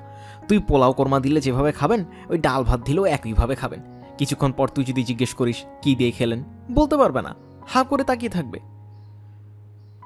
হাসছিস কেন তুই? তুমি যেভাবে কথা বলছো তাতে মনে হয় এরকম মানুষ তুমি কত দেখেছো। আসলেই প্রথম দেখছো। দেখতে হয় না মা, আন্দাজ করা যায়। ভদ্রলোককে কি তোমার খুব পছন্দ হয়েছে? পছন্দ হবে না কি বলিস তুই? নিজে যা ভালো মনে করেন তাই করেন। কাল রাতের কথা চিন্তা কর, অন্য কেউ হলে কি করতো? শরীর যত খারাপই হোক 2 মুঠ ভাত খেত, আমাদের খুশি করার জন্য করতো। উনি তা করলেন না। কে খুশি হলো কে হলো না তা নিয়ে মাথা ব্যথা নেই। উনি যদি খারাপ কিছু করেন, তুমি তারও একটা ভালো ব্যাখ্যা বের করবে। তা তো করবই, কারণ খারাপ কিছু করার ক্ষমতাই এদের নেই। সৃষ্টিশীল মানুষ হচ্ছে ঈশ্বরের মতো। ঈশ্বর যেমন মন্দ কিছু করতে পারে না, এরাও পারবেন না। ওনাকে দেবতা ডাকলে কেমন হয় বাবা? ডাকতে পারিস, কোনো অসুবিধা নেই, তবে মনে মনে ডাকাই ভালো, রেগে যেতে পারেন। এই জাতীয় মানুষদের রাগ বেশি থাকে। বাবা নামাজ শেষ করে আসো, তোমার ভাত হয়ে গেছে, শুকনো মরিচ ভেজে দিব? দে। ভাত খেতে খেতে তিনি পুষ্পকে এক গাদা উপদেশ দিয়ে গেলেন। বারবার খোঁজ নিয়ে আসবি, ওনার ঘুম ভাঙলো কিনা। ঘুম ভাঙতেই চা দিবি, তারপর বলবি আমার কথা। তোমার কথা কি বলবো? ওই যে স্কুলে গেলাম, সন্ধ্যার পর ফিরবো, উনি দুপুরে কি খেতে চান জিজ্ঞেস করবি। মতির মার খোঁজ নিবি, আমি জেলে পাড়ায় বলে যাবো, ওরা মাছ দিয়ে যাবে। বাবা উনি যদি বলেন তোমাদের এখানে খাবো না, বাবুর্চির ব্যবস্থা করতে বলেছিলাম সেই ব্যবস্থা করে দাও, তাহলে বলবি বাবা এসে ব্যবস্থা করবেন। বুঝিয়ে সুঝিয়ে শান্ত করবি। বুঝিয়ে সুঝিয়ে কিভাবে শান্ত করব? উনি তো আর ছেলে মানুষ না। এই ধরনের মানুষের স্বভাব চরিত্রে ছেলে মানুষ থাকে। কোত্থেকে যে তুমি এইসব ধারণা পেয়েছো কে জানে। উনি তো ঘরে আছেনই, আমার কথা অক্ষরে অক্ষরে মিলিয়ে নে। আচ্ছা মিলিয়ে নিব। আর শোন মা, উনি যদি ঘুরতে ঘুরতে যেতে চান নিয়ে যাবি। কাদার মধ্যে কোথায় ঘুরবেন? কাদা পানি এইসব নিয়ে কোনো মাথা ব্যথা নেই। আমরা সাধারণ মানুষরা এইসব নিয়ে মাথা ঘামাই। এই বুঝি পায়ে কাদা লেগে গেল, এই বুঝি হাত নোংরা হলো।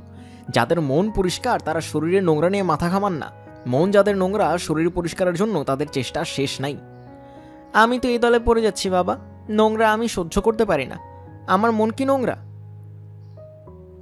এইটা একটা কথার কথা বললাম। আমি রওনা হয়ে যাচ্ছি গো মা, মতির মাকে খবর দিতে ভুলবি না। পিরিচ দিয়ে ঢাকা চায়ের কাপ হাতে দরজার ওপাশে পুষ্প বেশ কিছুক্ষণ হলো দাঁড়িয়ে আছে। কেন জানি তার অসম্ভব ভয় করছে। সে প্রায় অস্পষ্ট গলায় বলল, আপনার চা, ভেতরে আসবো? শওকত সাহেব কিছু বললেন না, নিজে উঠে দরজা খুলে দিলেন। পুষ্প ঢুকল। তিনি বললেন, কেমন আছো পুষ্প? তার গলার স্বর এত আন্তরিক যে পুষ্প হকচকিয়ে গেল। কাল রাতে আমি তোমাকে একটা ভুল কথা বলেছিলাম। আমি বলেছিলাম ধুতরা ফুল বিষাক্ত। এটা ভুল। ধুতরা ফুল বিষাক্ত না, সাদা এবং নীল মেশানো ফুল, খুব সুন্দর। ধুতরার ফল বিষাক্ত, ফুল নয়। আমি জানি। জানো, তাহলে রাতে বললে না কেন? বলেছি, মনে মনে বলেছি। মনে মনে বলেছ মানে? কেউ যখন ভুল কথা বলে তখন আমি মনে মনে বলি কথাটা ভুল, মুখে কিছু বলি না। কাউকেই বলো না? খুব যারা প্রিয় তাদের বলি। এরকম খুব প্রিয় মানুষ তোমার কজন আছে? প্রশ্নটার জবাব দাও। মনে মনে বলতে হয় না, সরাসরি বলা যায় এমন প্রিয় মানুষ তোমার কজন আছে? নেই। তোমার বাবা, তিনি তো আছেন। বাবা কি তোমার খুব প্রিয় নন? হ্যাঁ প্রিয়, খুবই প্রিয়। তবু ঠিক সেরকম প্রিয় নয়, তাই কি? স্যার আমি আপনার জন্য নাস্তা নিয়ে আসি, রাতে খাননি, আপনার নিশ্চয়ই খুব খিদে পেয়েছে। এত ব্যস্ত হবার কিছু নেই, তুমি বসো তো, তোমার সঙ্গে খানিকক্ষণ গল্প করি। দাঁড়িয়ে আছো কেন? বসো, আরাম করে বসো। পুষ্প তবু দাঁড়িয়ে রইল। সে এখনো চোখ তুলে তাকাচ্ছে না। তিনি মেয়েটাকে ভয় পাইয়ে দিয়েছেন। এমন কিছু কি তিনি করেছেন যাতে সে এতটা ভয় পেয়েছে? পুষ্প, বসো বসো। পুষ্প বসল। তার বসা দেখে তিনি চমকে উঠলেন। স্বপ্নে পুষ্প ঠিক এইভাবেই বসেছিল। এমন ভঙ্গিতেই মুখ ফিরিয়ে রেখেছিল। মেয়েটার ভয় ভাসিয়ে দেওয়া দরকার। মজার কিছু কথা বলে তাকে জানিয়ে দেওয়া দরকার যে তিনি ভয়াবহ কোনো মানুষ না। এই মেয়ে একবারও হাসেনি, হাসলে তাকে কেমন দেখায়। পুষ্প, জি? গতরাতে তোমাদের বাড়ির বারান্দায় বসে একটা ব্যাপার নিয়ে ভাবছিলাম। ব্যাপারটা তোমাকে বলি। গতরাতে বারান্দায় বসে বসে আমি কত বিচিত্র শব্দ শুনলাম, কিন্তু ব্যাং ডাকতে শুনলাম না। খুবই অবাক হলাম। তারপর ভেবে ভেবে একটা কারণও বের করলাম। কারণটা সত্যি কিনা তুমি বলো তো, দেখি তোমার কেমন বুদ্ধি। পুষ্প খুব আগ্রহ নিয়ে তাকিয়ে আছে। মেয়েটাকে আজ এত সুন্দর লাগছে কেন? অসহ্য সুন্দর। এক রাতে সে নিশ্চয়ই বদলে যায়নি। তাহলে কি তার দেখার চোখ বদলে গেছে? স্বপ্নটার কারণ এটা হচ্ছে তো। তিনি পুষ্পের চোখে চোখ রেখে বললেন, কাল পূর্ণিমা ছিল বলে আমার ধারণা। ফকফকা জ্যোৎস্না, ব্যাং ডাকে ডাঙায় উঠে। চাঁদের আলো তাদের দেখা যায়। ব্যাংগুলি ডাকছিল না, কারণ তারা ভাবছিল ডাকলেই শব্দ শুনে শেয়ালের পাল এসে উপস্থিত হবে। চাঁদের আলোয় তারা বুঝে ফেলবে কোথায় ব্যাংরা আছে। শেয়াল এসে এদের কপাকপ খাবে। এই ভয়ে ব্যাঙের দল চুপ করেছিল। তোমার কি ধারণা আমার যুক্তি ঠিক আছে? পুষ্প কথা বলল না, তাকিয়ে রইল। আমার যুক্তি ঠিক নেই? মনে হয় ঠিক। মোটেই ঠিক নেই। আমি তোমাকে ভুল যুক্তি দিয়েছি। শিয়াল দেখে ব্যাঙ ভয় পাবে কেন? লাফ দিয়ে পানিতে নেমে যাবে। তাহলে তারা ডাকছিল না কেন? আকাশে মেঘ হলে কিংবা মেঘ হবার সম্ভাবনা থাকলেই ব্যাঙ ডাকে। চাঁদের আলো থাকা মানে মেঘ নেই, কাজেই ওরা চুপ করেছিল। বুঝতে পারছো? জি পারছি। পুষ্প এক দৃষ্টিতে তাকিয়ে আছে। সে খুব অবাক হয়েছে। তোমার বাবা কোথায়? উনি স্কুলে গেছেন, সন্ধ্যার পর ফিরবেন। আচ্ছা পুষ্প, তোমাদের এই জায়গায় দেখার মতো কি আছে? কিছুই নেই। একেবারে কিছু নেই তা কি হয়? কিছু নিশ্চয়ই আছে। নদীর ওই পারে পুরানো মই আছে। মই কি জিনিস? আমি নিজেও জানি না। বজলুর রহমান চাচা দেখে এসে বলেছিলেন এই জিনিস পৃথিবীর অন্য কোনো দেশে থাকলে তার এটাকে পৃথিবীর অষ্টম আশ্চর্য বানিয়ে ফেলত। জিনিসটা বাংলাদেশের মতো গরিব দেশে আছে বলে কেউ খবরও রাখে না।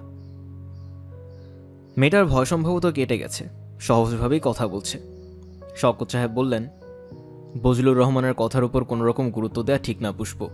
তা আমি জানি, কিন্তু উনি এত ভালো মানুষ যে কথা শুনলেই বিশ্বাস করতে ইচ্ছা করে। ভালো মানুষ কি করে বুঝলে? শোনো পুষ্প, উনি ভালো মানুষ কিনা তা কিন্তু তুমি জানো না। ওনার আচার ব্যবহার কাণ্ড কারখানা তোমার পছন্দ হয়েছে, তাই তাকে ভালো মানুষ বলছো। উনি কি ভালো মানুষ না? যেসব সদ্গুণ থাকলে আমরা মানুষকে ভালো মানুষ বলি তা তার নেই। তবে তার চরিত্রের কিছু মজার ব্যাপার আছে, যে কারণে আমিও তাকে পছন্দ করি। তার বিস্মিত এবং মুগ্ধ হবার ক্ষমতা অসাধারণ। এটাই তার একমাত্র গুণ। পুষ্প উঠে দাঁড়ালো। আপনার নাস্তা নিয়ে আসি। 1 মিনিট দাঁড়াও। আমার ধারণা তুমি মনে মনে বলেছ আপনার কথাটা ভুল, তাই না? জি, আমি বলেছি। আচ্ছা যাও, নাস্তা নিয়ে আসো। আপনি কি আমার সঙ্গে যাবেন দেখার জন্যে? না, কাউকে সঙ্গে নিয়ে ঘুরতে আমার ভালো লাগে না। আপনি জানেন না কোথায়? খুঁজে বের করে নেব। তাছাড়া এই মঠ দেখতেই হবে এমন কোনো কথা নেই। আমি কিছু দেখার জন্য আসিনি। যাও, নাস্তা নিয়ে আসো। নাস্তা খেয়েই তিনি খাতা খুলে বসলেন। বেরোতে ইচ্ছে করছে না।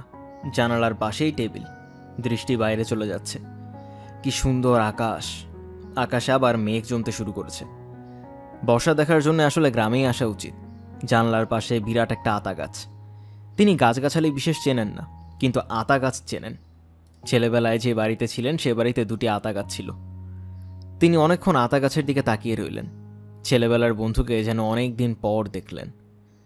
আতা গাছের ডালে কাকের বাসা। সেই বাসায় কাকের ছানা দেখা যাচ্ছে। তা তো হওয়ার কথা না। আষাঢ় মাস, ঝড় বৃষ্টির মাস। পাখিদের এই সময় বাচ্চা ফুটানোর কথা না। প্রকৃতি এই ভুল করবে না। তিনি কি চোখে ভুল দেখছেন? কে বলেছিল কথাটা? কোন লেখকের লেখার টেবিলে জানলার পাশে থাকা উচিত না? জানলার পাশে টেবিল থাকলে তারা কখনো লিখতে পারেন না। আসলেই বোধহয় তাই। লেখকের লেখা উচিত 4 দেয়ালের ভেতরে আবদ্ধ থেকে। তখনই তারা মনের জানালা খুলে দিতে পারেন। তিনি প্রথম লাইনটি লিখলেন। তিনি তার পাণ্ডুলিপি অসংখ্যবার কাটবেন, কিন্তু প্রথম লাইনটি বদলাবেন না। প্রথম লাইনটি হচ্ছে, পাখি হিসেবে কাক বেশ অদ্ভুত। লাইনটি তার পছন্দ হচ্ছে না। পছন্দ না হলেও উপায় নেই। এই পাণ্ডুলিপির প্রথম লাইনটি গ্রহণ করা ছাড়া গতি নেই। কি লিখবেন সব ঠিক করা আছে। ঘটনা সাজানো আছে। এই লেখায় কি বলতে চান তাও তিনি জানেন। দিনের পর দিন এই লেখাটি নিয়ে তিনি ভেবেছেন। চরিত্রগুলি এখন আর চরিত্র নেই, রক্ত মাংসের জীবন্ত মানুষ। বলতে গেলে গত 6 মাসে এই চরিত্রগুলির কারো না কারোর সঙ্গে তার রোজই দেখা হয়েছে। শুরুতে লেখার গতি মন্থর ছিল, কিছুক্ষণের ভেতর গতি বেড়ে গেল। অতি দ্রুত কলম চলতে লাগলো। এক বৈঠকে যে করেই হোক 25 পৃষ্ঠার মতো লিখে ফেলতে হবে। চরিত্রগুলিকে বেঁধে ফেলতে হবে, যেন এরা কিছুতেই বেরিয়ে যেতে না পারে। বিকেল 5টায় লেখার টেবিল থেকে উঠলেন। বৃষ্টি এখনও নামেনি, আকাশ অন্ধকার হয়ে আছে। তিনি অত্যন্ত ক্ষুধার্ত এবং ক্লান্ত বোধ করছেন। দুপুরে কিছু খাননি। পুষ্প ঠিক 2টার সময় খাবার নিয়ে এসেছিল। তিনি রুড়ো গলায় বললেন, আমি লিখতে বসেছি, খবরদার আমাকে বিরক্ত করবে না। আপনি দুপুরে খাবেন না? লেখার টেবিল ছেড়ে উঠলেই খাবো, তোমাকে আসতে হবে না। আমি তোমাকে ডেকে আনবো, কিন্তু তুমি আর আসবে না। লেখার সময় বিরক্ত করলে আমি খুব রাগ করি। পুষ্প আর বিরক্ত করেনি, কিন্তু বেশ কয়েকবার এসে উকি দিয়ে গিয়েছে। একজনকে অভুক্ত রেখে সে নিজেও খাবার নিয়ে বসতে পারেনি। শওকত সাহেব লেখা কাগজগুলি সুটকেসে ঢুকিয়ে ফেললেন। তিনি এখন হাঁটতে বের হবেন। বৃষ্টির পানি এসে লেখাগুলি আবার নষ্ট না হয়। এই অবেলায় ভাত খেতে বসার কোনো মানে হয় না। 4:30-5টা টিনের কৌটা দিয়ে দিয়েছে। একটায় পনির, 2টো কৌটায় বিস্কুট, একটিতে কাজু বাদাম। রাত জেগে লেখার সময় তার খিদে পায়, খিদের রসদ। পনিরগুলি টুকরো করে কাটা। 2 স্লাইস পনির এবং কয়েকটা কাজু বাদাম মুখে দেয়া মাত্র খিদে কমে গেল। তিনি ঘর থেকে বের হয়ে এলেন। তার মিনিট 10 ভেতর আকাশ ভেঙে বৃষ্টি নামল। শো শো শব্দে বাতাস বইতে লাগল। পুষ্প ছুটে গেল দোতলায়। ঘর তালা বন্ধ। মানুষটা গেল কোথায়? সত্যি সত্যি ঝড় হচ্ছে। আষাঢ় মাসে এমন ঝড় কি হওয়ার কথা? কাল বৈশাখী হবে বৈশাখে, আশ্বিন মাসে আশ্বিনা ঝড়। আষাঢ় মাসে প্রবল বৃষ্টিপাত ছাড়া তো কিছু হবার কথা না। শওকত সাহেব খানিকটা দিশেহারা হলেন। ঝড়ের প্রথম ঝাপটার সময় তিনি একটা পুকুর পারে। আশেপাশে কোনো জনমানব নেই। খুঁটিতে বাঁধা একটা গরু তার স্বরে চিৎকার করছে। পুকুর পারে পাকা কালী মন্দির। সেই মন্দিরের দরজা তালাবন্ধ। উত্তর দিকে ধান ক্ষেত। কি ধান এগুলি? আউশ ধান নিশ্চয়ই। মন্দিরের পাশ দিয়ে কাঁচা রাস্তা গিয়েছে নদীর দিকে। ঝড়ের সময় রাস্তায় দাঁড়িয়ে থাকা কি ঠিক হবে? মাথার উপর গাছের ডাল ভেঙে পড়তে পারে। খোলা মাঠে থাকাই তো সবচেয়ে ভালো। আউশের ক্ষেতে নেমে পড়বেন। বৃষ্টি নেমেছে মুষলধারে। বৃষ্টির পানি কনকনে ঠান্ডা, সূচের মতো গায়ে বিচ্ছে। তিনি ভিজে পুরোপুরি জবজবে হয়ে গেছেন।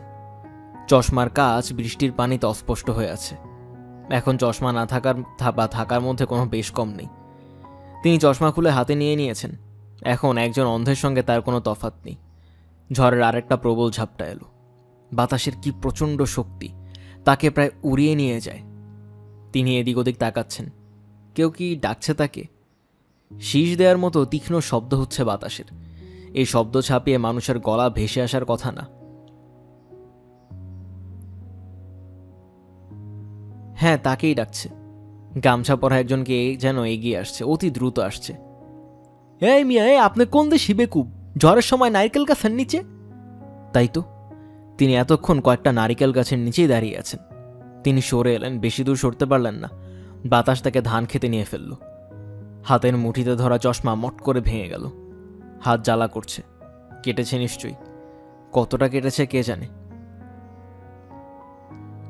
নারকেল গাছের নিচ থেকে যে তাকে সরতে বলল, দেখা গেল সেই খুঁটিতে বাঁধা গরুটির মালিক সে।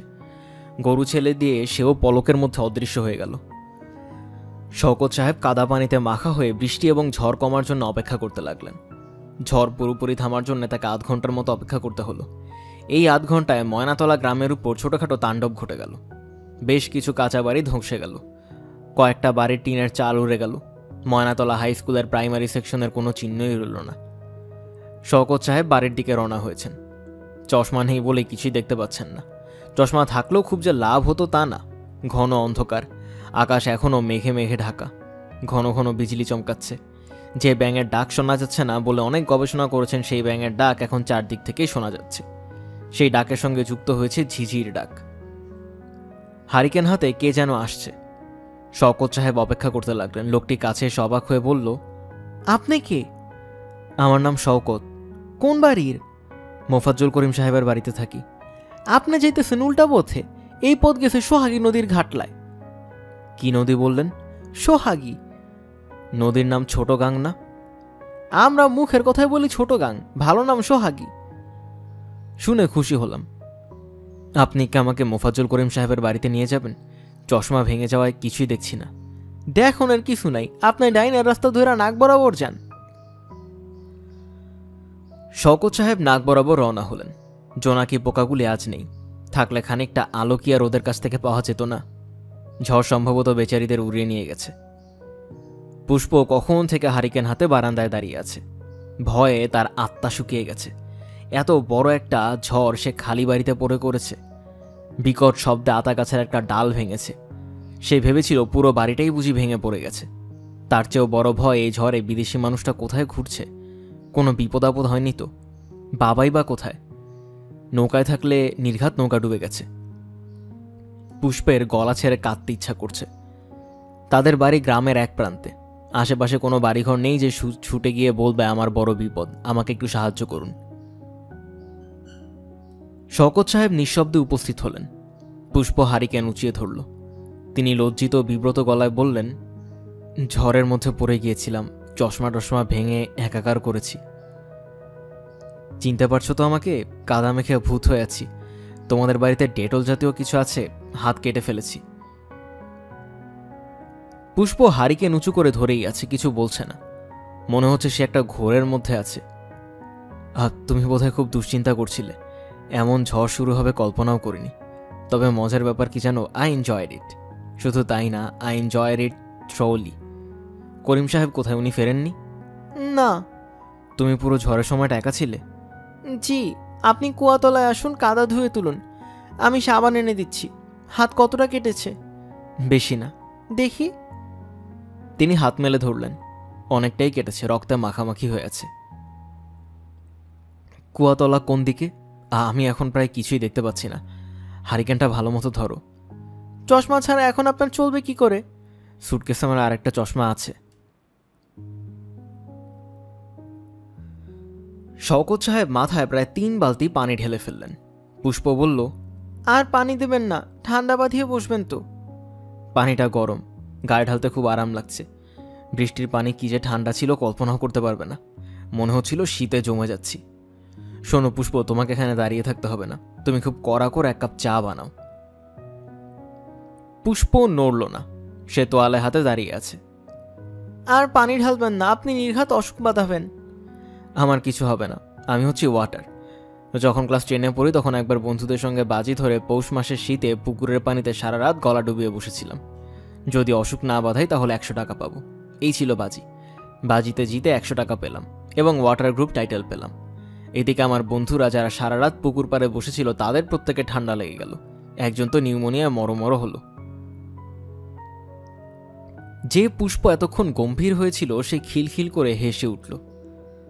বাহ, তুমি দেখি হাসতেও পারো। আমি ভেবেছিলাম তুমি হাসতে পারো না। আপনি কি সত্যি ওয়াটারপ্রুফ টাইটেল পেয়েছিলেন? সত্যি পেয়েছিলাম। একটা রাবার স্ট্যাম্প বানিয়েছিলাম যেখানে লেখা এমডি শওকত, WP। পি মানে ওয়াটারপ্রুফ। বুঝলে পুষ্প, কেন জানি খুব আনন্দ লাগছে। কারণটা ধরতে পারছি না। আমি বলবো কারণটা। বলো তো। ঝড়ের সময় আপনি খুব ভয় পেয়েছিলেন, ভেবেছিলেন মারা যাচ্ছেন। যখন দেখলেন মারা যাননি এবং ঝড় শেষ হয়েছে তখন আনন্দে মন ভরে গেল। যুক্তি তুমি ভালোই দিয়েছো, very good, I like it. তোমার বুদ্ধি তো ভালোই। আপনি কি ধরে নিয়েছিলেন বুদ্ধি খারাপ হবে? খারাপ হবে ধরিনি, অ্যাভারেজ বুদ্ধি ধরেছিলাম, ভালোও না খারাপও না। আপনি কি নিজেকে খুব বুদ্ধিমান মনে করেন? হ্যাঁ করি। তুমি করো না? হ্যাঁ, আমিও করি। ওয়াটারপ্রুফ টাইটেল রাখা তার সম্ভব হলো না। গোসল শেষ করতে গিয়ে গা মুছতে গিয়ে মনে হলো জ্বর আসছে। হাত পা কেমন জানি করছে, মাথা ভার ভার হয়ে গেছে। পুরোপুরি নিশ্চিত হবার জন্য নিজের ঘরে ঢুকে সিগারেট ধরালেন। সিগারেট বিস্বাদ লাগলো। তিনি বিছানায় শুয়ে পড়লেন, গায়ে চাদর টেনে দিলেন। চাদরে শীত মানছে না। পুষ্পকে বলতে হবে কম্বল টম্বল দিয়ে যেতে। কম্বলের কথা মনে আসতেই 2 লাইনের কবিতাও মনে এসে গেল। তঞ্জের পিসিতাই সন্তোষ পান, কুঞ্জকে করেছেন কম্বল দান। এখন এই কবিতা মাথার ভেতর ক্রমাগত ঘুরপাক খেতে থাকবে, কিছুতেই মাথা থেকে তাড়ানো যাবে না। সাথীকে এই কবিতা তিনি শোনাতেন। অতি দ্রুত আবৃত্তি করতেন। সাথে কিছু না বুঝেই হাততালি দিত এবং খিলখিল করে হাসত। হামাগুড়ি দিয়ে তার কাছে এগিয়ে আসত। একবার সাথী খাটে বসে আছে, তিনি ঘরে ঢুকে দ্রুত কবিতা পড়লেন। সাথী হামাগুড়ি দিয়ে এগিয়ে আসতে গিয়ে খাট থেকে পড়ে অজ্ঞান হয়ে গেল। রেনু ছুটে এসে মেয়েকে কোলে তুলে নিয়ে চিৎকার করল, কি হয়েছে? আমার মেয়ের কি হয়েছে? রেনু সেই হাহাকার এখনো বুকে বিঁধে আছে। কবিতার সঙ্গে সঙ্গে সেই হাহাকারও মনে হয় আসে। এ কি যন্ত্রণা! লাইন দুটি আরও গভীরভাবে মাথায় বসে যাচ্ছে। একসময় মাথা থেকে ছড়িয়ে পড়বে শরীরে। শরীরের রক্ত কণিকাগুলিও তাল মিলিয়ে আবৃত্তি করতে থাকবে। পুষ্প চা নিয়ে ঢুকেছে। তিনি পুষ্পের দিকে তাকালেন। পুষ্প চায়ের কাপ টেবিলে রেখে তার দিকে এগিয়ে আসছে। মেয়েটি কি এখনও তাকে ভয় পায়? হ্যাঁ, নিশ্চয়ই। সহজ স্বাভাবিক সম্পর্ক এখন আর তার কারোর সঙ্গেই নেই। By pains men come to greater pains. বড় হবার জন্য মানুষকে নানা ধরনের কষ্ট করতে হয়, তারপর দেখা যায় তার জন্য আরও বড় কষ্ট অপেক্ষা করছে। পুষ্প, তুমি আমাকে একটা কম্বল দিতে পারো? পুষ্প হ্যাঁ না কিছুই বলল না। খুবই স্বাভাবিক ভঙ্গিতে তার কপালে হাত রাখল। না, মেয়েটা তাকে খুব বেশি ভয় এখন পায় না। ভয় পেলে এত সহজে কপালে হাত রাখতে পারত না। পুষ্প, জি? কবিতা শুনবে? পুষ্প কপাল থেকে হাত ছড়িয়ে আবার কপালে অন্য হাত রাখল। গা মনে হলো পুড়ে যাচ্ছে। সে কি করবে বুঝতে পারছে না। বাবা এখনও ফিরেনি। ময়নাতলা স্কুলের দপ্তর ইউনুসকে দিয়ে চিঠি লিখে পাঠিয়েছেন, আমার ফিরতে কিঞ্চিত বিলম্ব হইবে। ঝড়ে স্কুল গৃহের বিপুল ক্ষতি হইয়াছে। হেডমাস্টার সাহেবের অফিস কক্ষের কাগজপত্র বিনষ্ট হইয়াছে। একটা ব্যবস্থা না করিয়া আসিতে পারিতেছি না। এদিকে হেডমাস্টার সাহেব প্রাতকালে নেত্রকোনা গিয়েছেন, এখনও ফিরেন নাই। শওকত সাহেব চোখ খুলে আবার বন্ধ করে ফেললেন। আলো চোখে লাগছে। পুষ্প, জি? কুঞ্জকে জানো? জি না। জীর্ণ দেওয়াল, এক কোণে তারি, অন্ধনী আছে বাসা কুঞ্জ বিহারী। আমি আপনার জন্য একটা লেপ নিয়ে আসি। বাতি নিভিয়ে দিয়ে যাও পুষ্প, বাতি চোখে লাগছে। আমার মনে হয় তুমি আমার কবিতা শুনে ভয় পাচ্ছ, ভাবছো আমার মাথা খারাপ হয়ে গেছে। সেরকম কিছু হয়নি। জ্বর আসার মুহূর্তে কি করে জানি এই কবিতাটা মাথার ভেতর ঢুকে গেছে, কিছুতেই তাড়াতে পারছি না। তোমার এরকম হয় না? হয়। পুষ্প নিচে নেমে এলো। ইউনুসকে পাঠালো ভবেশবাবুকে খবর দিয়ে আনতে। তিনি হোমিওপ্যাথি চিকিৎসা করেন। চিকিৎসক হিসেবে তার কোনোরকম খ্যাতি নেই। নিজেই বলেন ওষুধপত্র যা ছিল সব শেষ, আবার ঢাকায় গিয়ে আনতে হবে। এখন আছে এক প্যাকেট চিনির গুঁড়া। ভগবানের নাম নিয়ে ওই দিয়ে দিই। ভগবানের অসীম লীলা, এতেই রোগ আরোগ্য হয়। ভবেশবাবু তৎক্ষণাৎ এলেন। রোগীর কপালে হাত দিয়ে বললেন, হোমিওপ্যাথির কম না, জল চিকিৎসা। মা জননী, প্রচুর জল দিয়ে শরীর ঠান্ডা করা লাগবে। জলের ব্যবস্থা করেন, শীতল জল। শওকত সাহেব টকটকে লাল চোখে তাকালেন। সব কেমন এলোমেলো হয়ে যাচ্ছে। কি একটা জরুরি কথা বলা দরকার, কথাটা মনে পড়ছে না। তবে কবিতার দুচরণ এখন আর মাথায় ঘুরঘুর করছে না। মাথায় পানি ঢালতে শুরু করল। ঘুমে শওকত সাহেবের চোখ জড়িয়ে আসছে। এখন আরাম বোধ করছেন। পাশ ফিরে ঘুমোতে ইচ্ছে করছে। পাশ ফেরা যাবে না, পাশ ফিরলে কানে পানি ঢুকবে। ভবেশবাবু বললেন, একটু কি আরাম লাগছে স্যার? লাগছে। হরে হরে কৃষ্ণ কৃষ্ণ। জল চিকিৎসার উপর চিকিৎসা নাই। জল হইল আপনার সর্বরোগ গ্রাসিনী। জলে যেসব প্রাণী বাস করে তাদের এই কারণে কোনো রোগ বালাই হয় না, নিরোগ জীবনযাপন করে। আপনি জানতেন কিভাবে? এরা অসুস্থ হলে তো আপনাকে খবর দেবে না। ইচ্ছা থাকলেও এদের ক্ষমতা নেই।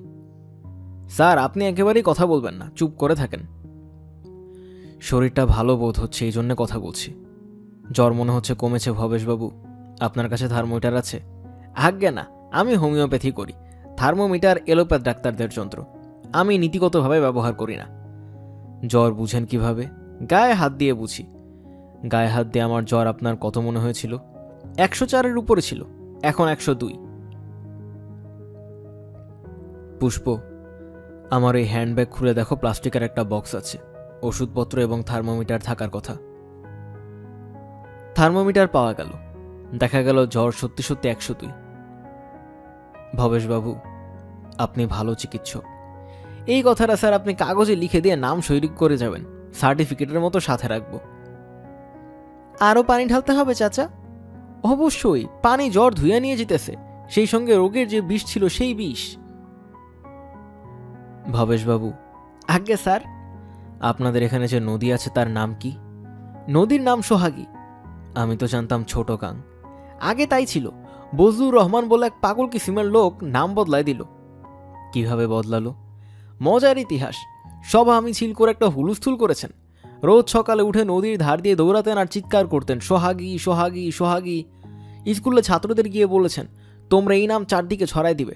তারপরে আপনার গান বাঁধলেন সোহাগী নাম দিয়ে। গানের লাইন মনে আছে? আগে প্রথম কয়েকটা চরণ মনে আছে? বলুন তো দেখি। ও নদী ততার কানে আমি চুপে বলিলাম, সোহাগী তোর নাম রে নদী, সোহাগী তোর নাম। এখন সবাই কি নদীটাকে এই নামেই ডাকে? জি ডাকে, সবাই ডাকে। আসলে সবাই বোধহয় মনে মনে চাচ্ছিল এই নদীর সুন্দর একটা নাম হোক। যেই মুহূর্তে নাম পাওয়া গেল সবাই সঙ্গে সঙ্গে গ্রহণ করল। আর জল ঢালতে হবে না বলে মনে হয়। জ্বর আরও কমেছে। এখন জ্বর হচ্ছে 101। পুষ্পমা, থার্মোমিটার দিয়ে দেখতে একটুখানি বলো তো ঠিক বললাম কিনা?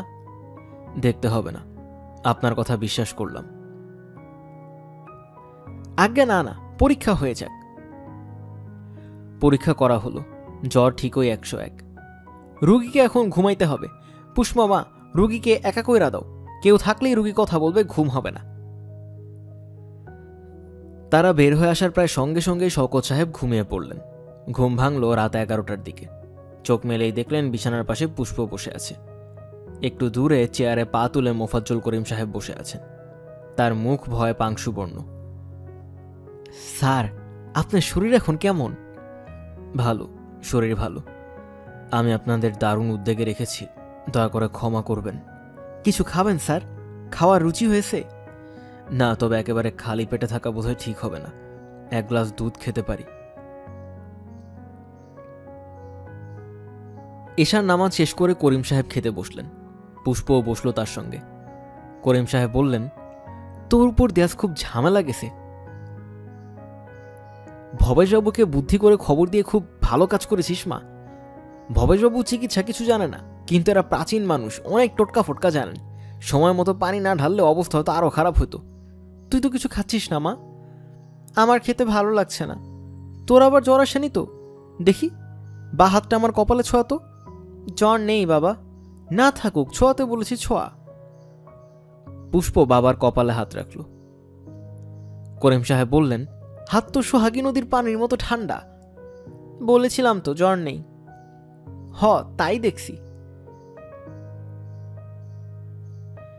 এদিকে আরেক কাণ্ড হয়েছে। উনার আসার খবর দিকে দিকে রটে গিয়েছে। কমলাকান্দার সার্কেল অফিসার চিঠি দিয়ে লোক পাঠালেন উনাকে নিয়ে তার বাসায় যেন এক কাপ চা খেতে চাই। আমি বলেছি ঠিক আছে। নিজ থেকে ঠিক আছে বললে কি জন্যে? উনি তো যাবেন না, তুমি জানোই। যেতে পারে, এরা ঘন ঘন মত বদলায়। কাল সকালেই হয়তো বলবেন, করিম সাহেব এক জায়গায় বসে থাকতে তো আর ভালো লাগছে না, চলুন একটু ঘোরাফেরা করি। কোনো দিনও এই কথা বলবে না, মাঝখানে তুমি অপমান হবে। আমাদের স্কুলের সেক্রেটারির বাসাও গিয়েছিলাম, বললাম উনার কথা। মহামূর্খ, নামও শুনে নেই। যাই হোক, বললাম তরফদার সাহেব একটি সম্বর্ধনা স্কুলের তরফ থেকে তো দেওয়া লাগে। উনি বললেন সম্বর্ধনা দিয়ে কি হবে, মন্ত্রী টন্ত্রী হলে সাহায্য পাওয়ার ব্যাপার ছিল। মুখের কথাবার্তা আর কি। যাই হোক, শেষকালে রাজি হয়েছেন। 300 টাকা সংস্থান করেছেন। একটা হাতে লেখা মানপত্র দেওয়া হবে। স্কুলের সব টিচাররা মিলে উনাকে নিয়ে চটা খাবে। 1 কাপ চা, সিঙ্গারা, মিষ্টি আর ধরো একটা করে কলা। তোমাদের স্কুলের অর্ধেকটা উড়িয়ে নিয়ে গেছে ছয়, আর তোমরা উনার সম্বর্ধনায় পয়সা খরচ করবে? স্কুল উড়িয়ে নিয়ে গেছে, আবার হবে, উনাকে পাবো কোথায়? খাওয়া শেষ করে করিম সাহেব কুয়াতলায় হাত ধুতে গেলেন। পেছনে পেছনে পুষ্প এলো, চাঁদ উঠেছে। চাঁদের আলোয় আবছা করে সব দেখা যাচ্ছে। পুষ্প থালা বাসন ধুচ্ছে। করিম সাহেব একটু দূরে বসে সিগারেট টানতে টানতে মেয়েকে দেখছেন। তার বড় মায়া লাগছে। মেয়েটা কষ্টে পড়ে গেছে, একা কত কি দেখতে হচ্ছে। মতির মাকে কাল যেভাবেই হোক জোগাড় করতেই হবে। পুষ্প। জি বাবা। কয়েকজন গ্রাম্য ঘাতককে খবর দেওয়া দরকার। সন্ধ্যাবেলা একদিন এইখানে, একদিন আসর করলে উনি খুব পছন্দ করবেন। ওনাকে না জিজ্ঞেস করে কিছুই করো না বাবা। জিজ্ঞেস করেই করব। আমাদের কত বড় সৌভাগ্য, চিন্তা করে দেখতো মা, উনার মতো মানুষ এই বাড়িতে আছেন। আমার তো বিশ্বাসই হয় না। ওসি সাহেবকে বলছি একটা বড় বজ্রা নৌকা যদি 2-1 দিনের জন্য জোগাড় করতে পারেন। ওনাকে পেলেন কোথায়? স্কুল ঘর ঝড়ে উড়ে গেছে শুনে দেখতে গেছেন, তখন বললাম। ওসি সাহেব উনার বিশেষ ভক্ত, লেখা পড়েছেন। কুয়াতলা থেকে দোতলার ঘর দেখা যায়। শওকত সাহেবের ঘরের বাতি নিভানো। সেই ঘরের দিকে পিতা এবং কন্যা অনেকক্ষণ তাকিয়ে রইল।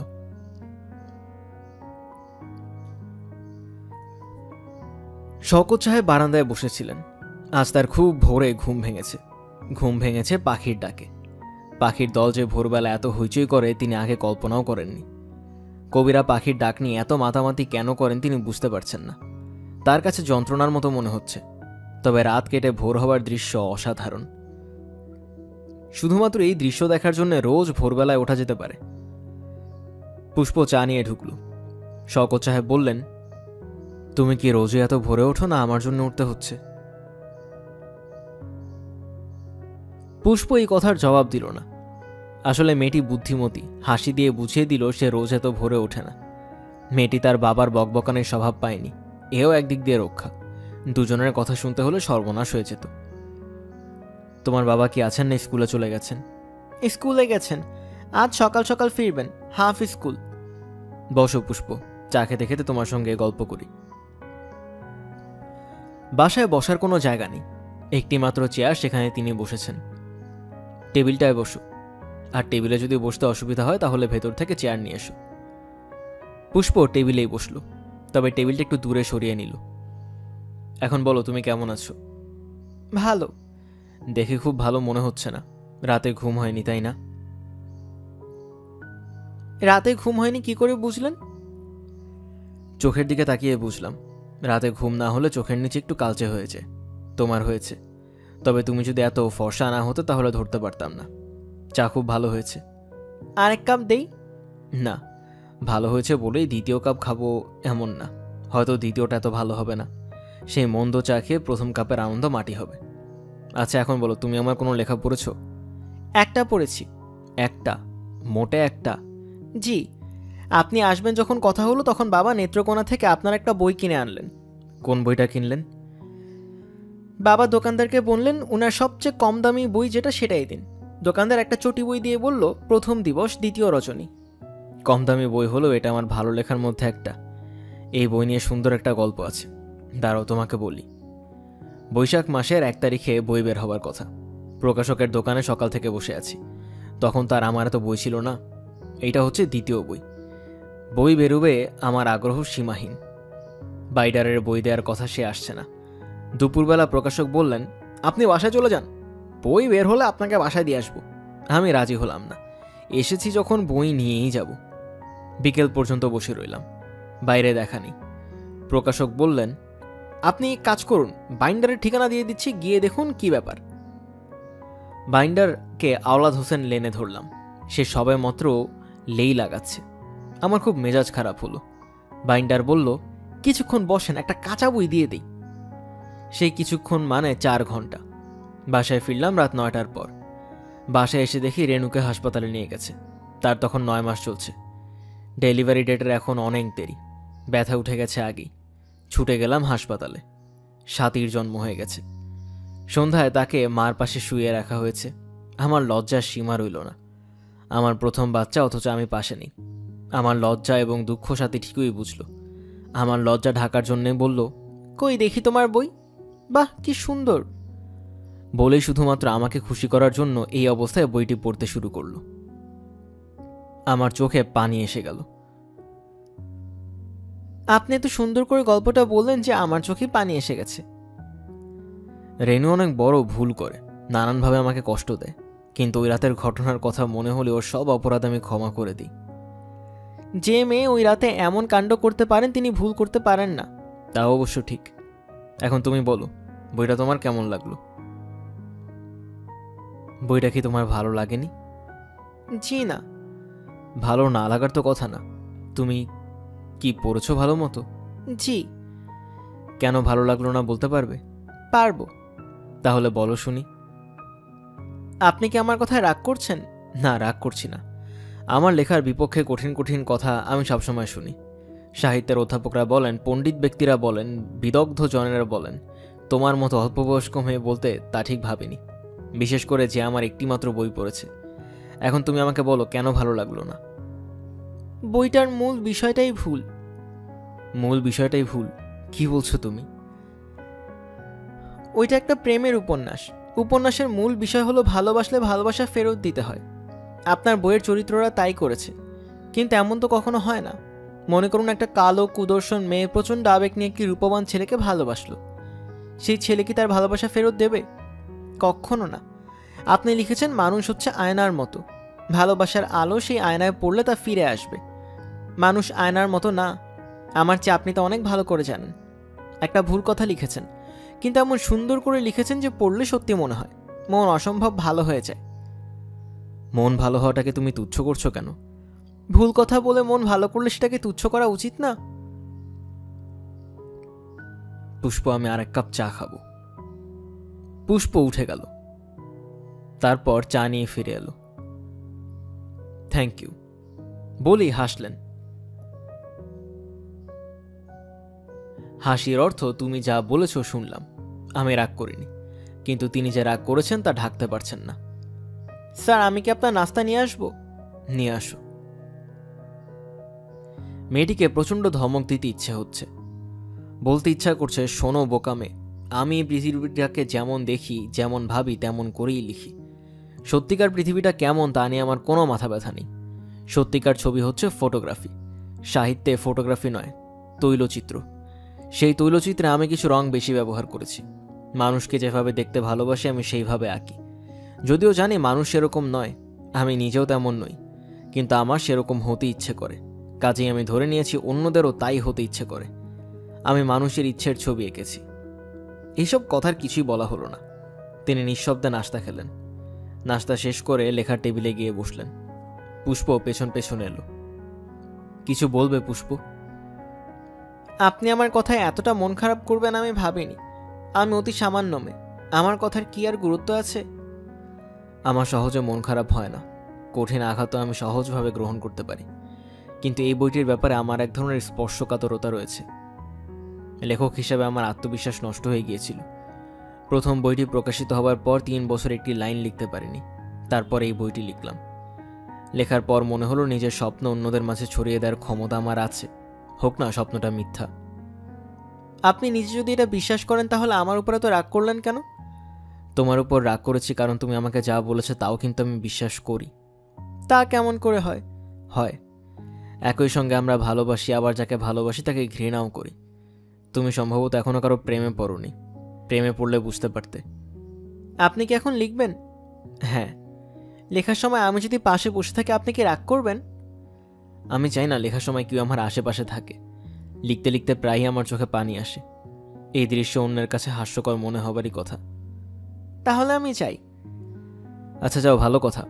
তোমাকে আমার পছন্দ হয়েছে। Young lady, you are so smart. এখন যাও, আমি লেখা শুরু করি। আজও কি দুপুরে খাবেন না? খাবো। এখানে খাবার আনতে হবে না। ঠিক 2টার সময় আমি তোমাদের ঘরে আসব। বিকেলে কি আমার সঙ্গে মঠটা দেখতে যাবেন? যাব। সত্যি যাবেন? হ্যাঁ, সত্যিই যাব।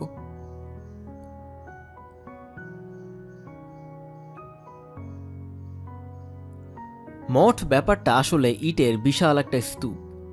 বোঝা যাচ্ছে একসময় অনেক উঁচু ছিল, এখন ভেঙে একাকার হয়েছে। 40-50 ফিটের মতো উঁচু। উপরে ওঠার সিঁড়ি আছে। মোফাজ্জল করিম সাহেবও সঙ্গে আছেন। তিনিই সবচেয়ে অবাক হলেন। এইটা কি ব্যাপার? জিনিসটা কি? আপনি কখনো আসেননি? হাসবো না কেন? এই রাস্তায় কত আনাগোনা করেছি, জঙ্গলের ভিতর কখনো ঢুকি নাই। অবশ্য শুনেছি মঠের কথা। বাবা, সিঁড়ি দিয়ে উঠলে কেমন হয়? পাগল হয়েছিস? এটা সাপের আড্ডাখানা, তার উপর বর্ষাকাল। কাছে পিছিয়ে বেশিক্ষণ থাকা উচিত না। জিনিসটা কি কেউ কি বলতে পারবে? দেখতে অনেকটা বাতিঘরের মতো। এই জায়গায় বাতিঘর থাকবে কেন? বৌদ্ধদের কিছু না তো? না, এই অঞ্চলে কোনো বৌদ্ধ নেই। এরকম স্তূপ কি একটাই না আরো আছে? জানি না তো। খোঁজ নেওয়া যায়? অবশ্যই খোঁজ নেওয়া যায়। স্কুলে একটা নোটিশ দিয়ে দিলেই হবে। দূর দূর থেকে ছেলেরা পড়তে আসে। তাহলে একটা নোটিশ দিয়ে দেবেন তো? আমি খুব অবাক হচ্ছি। জঙ্গলের ভেতর এমন বিশাল ব্যাপার দেখবো আশা করিনি বলেই বোধহয় অবাক হচ্ছি। শীতকালে একবার আসবেন স্যার, আমি সব পরিষ্কার টরিষ্কার করে রাখবো। শীতকালে জায়গাটা এমনিতেও খুব সুন্দর হয়। সোহাগী নদীর 2 ধারে কাশফুল ফুটে। আহ, দেখার মতো। চলেন স্যার, আজ ফেরা যাক, কাদায় মাখামাখি হয়ে গেছেন। চলুন। আপনার জন্য স্যার একটা ভালো খবর আছে। বলুন শুনি। ওসি সাহেবকে বলছিলাম একটা বজরার ব্যবস্থা করতে, উনি খুবই করিকর মালক, ব্যবস্থা করে ফেলেছেন। সন্ধ্যার মধ্যে বজরা ঘাটে চলে আসবে। বজরা দিয়ে আমি কি করব? বজরায় বসে লেখালেখি করবেন, ঘুরবেন। আমি তো ভাই রবীন্দ্রনাথ না, আমি যেখানে আছি ভালো আছি। সেটা তো স্যার রইলই, বজরাও রইল। আগে আগে যাচ্ছেন করিম সাহেব, তার পেছনে শওকত সাহেব, পুষ্প এবং নৌকার মাঝি সবার পেছনে। পুষ্প নৌকার মাঝির সঙ্গে গল্প করতে করতে আসছে। চুল দুবেনি করায় তাকে খুকি খুকি লাগছে। আছে সুন্দর একটা শাড়ি পরেছিল, কাদায় শাড়ির অনেকখানি নষ্ট, কাদার দাগ উঠবে বলে মনে হয় না। শওকত সাহেব লক্ষ্য করলেন পুষ্প মাঝির সঙ্গে ময়মনসিংহের স্থানীয় ভাষায় টেনে টেনে কথা বলছে, মাঝির মতো করেই বলছে। করিম সাহেব যদিও তা করছেন না, ভাষার ব্যাপারে তিনি যে খুব সাবধান তা বোঝা যাচ্ছে। স্যার, স্যার কি গোমাংস খান? খাবো না কেন? অনেকে খায় না, এই জন্য জিজ্ঞেস করি। আমি লোক পাঠিয়েছি। কোথায় লোক পাঠিয়েছেন? এখানে তো স্যার গোমাংস পাওয়া যায় না, আশেপাশে মাংসের দোকান নেই। হাটবারে গরু জবেহ হয়, আজ সেজুদখালির হাট, ওইখানে লোক পাঠিয়েছি। ও আচ্ছা, সেজুদখালির হাটে আজে বাজে গরু জবেহ করে, বাছা বাছা গরু জবেহ হয় হলদিয়া হাটে। সোমবারে হাট আছে, আমি নিজেই যাব। তবে সেজুদখালির হাটে মাঝে মধ্যে ভালো গোশত পাওয়া যায়। এখন দেখি আপনার ভাগ্য। গোশত কেমন তা দিয়ে আমার ভাগ্য বিচার করবেন? সি সি স্যার, এইটা কি বলেন? আমি একটা কথার কথা বলেছি। বাড়ি ফিরতে ফিরতে সন্ধ্যা মিলিয়ে গেল। উঠোনে জলচৌকি পেতে কে একজন বসে আছে। বারান্দায় একটা বেতের ঝুড়ি এবং একটা সুটকেস। যে বসে আছে তার বয়স 22-23। বেটেখাটো একজন যুবক, বেশ স্বাস্থ্যবান। মনে হচ্ছে সম্প্রতি গোঁফ রেখেছে। গোঁফের পেছনে অনেক যত্ন এবং সাধনা আছে, তা বোঝাই যাচ্ছে। তাকে দেখে পুষ্প দূর থেকে চেঁচিয়ে উঠল, ও মা, বাবু ভাই, বাবু ভাই তুমি কোত্থেকে? শওকত সাহেব লক্ষ্য করলেন বাবুভাই নামধারী যুবক এই উদ্দেশ্যের প্রতি বিন্দুমাত্র গুরুত্ব দেখাল না, যেন সে ধরে নিয়েছে তাকে দেখামাত্র এমন রূপবতী একটি মেয়ে আনন্দে চেঁচিয়ে উঠবে। করিম সাহেব বললেন, ও আমার দূর সম্পর্কের ভাগ্নে হয়, পুষ্পের সঙ্গে তার খুব ভাব। ও আচ্ছা। তিনি দোতলায় উঠে এলেন। রেণুকে আরেকটা চিঠি লেখা দরকার। প্রথম চিঠিটাও পাঠানো হয়নি। আশ্চর্যের ব্যাপার, এখানে এসে পা দেওয়ার পর রেণুর কথা মনে হয়নি, স্বাতীর কথাও না।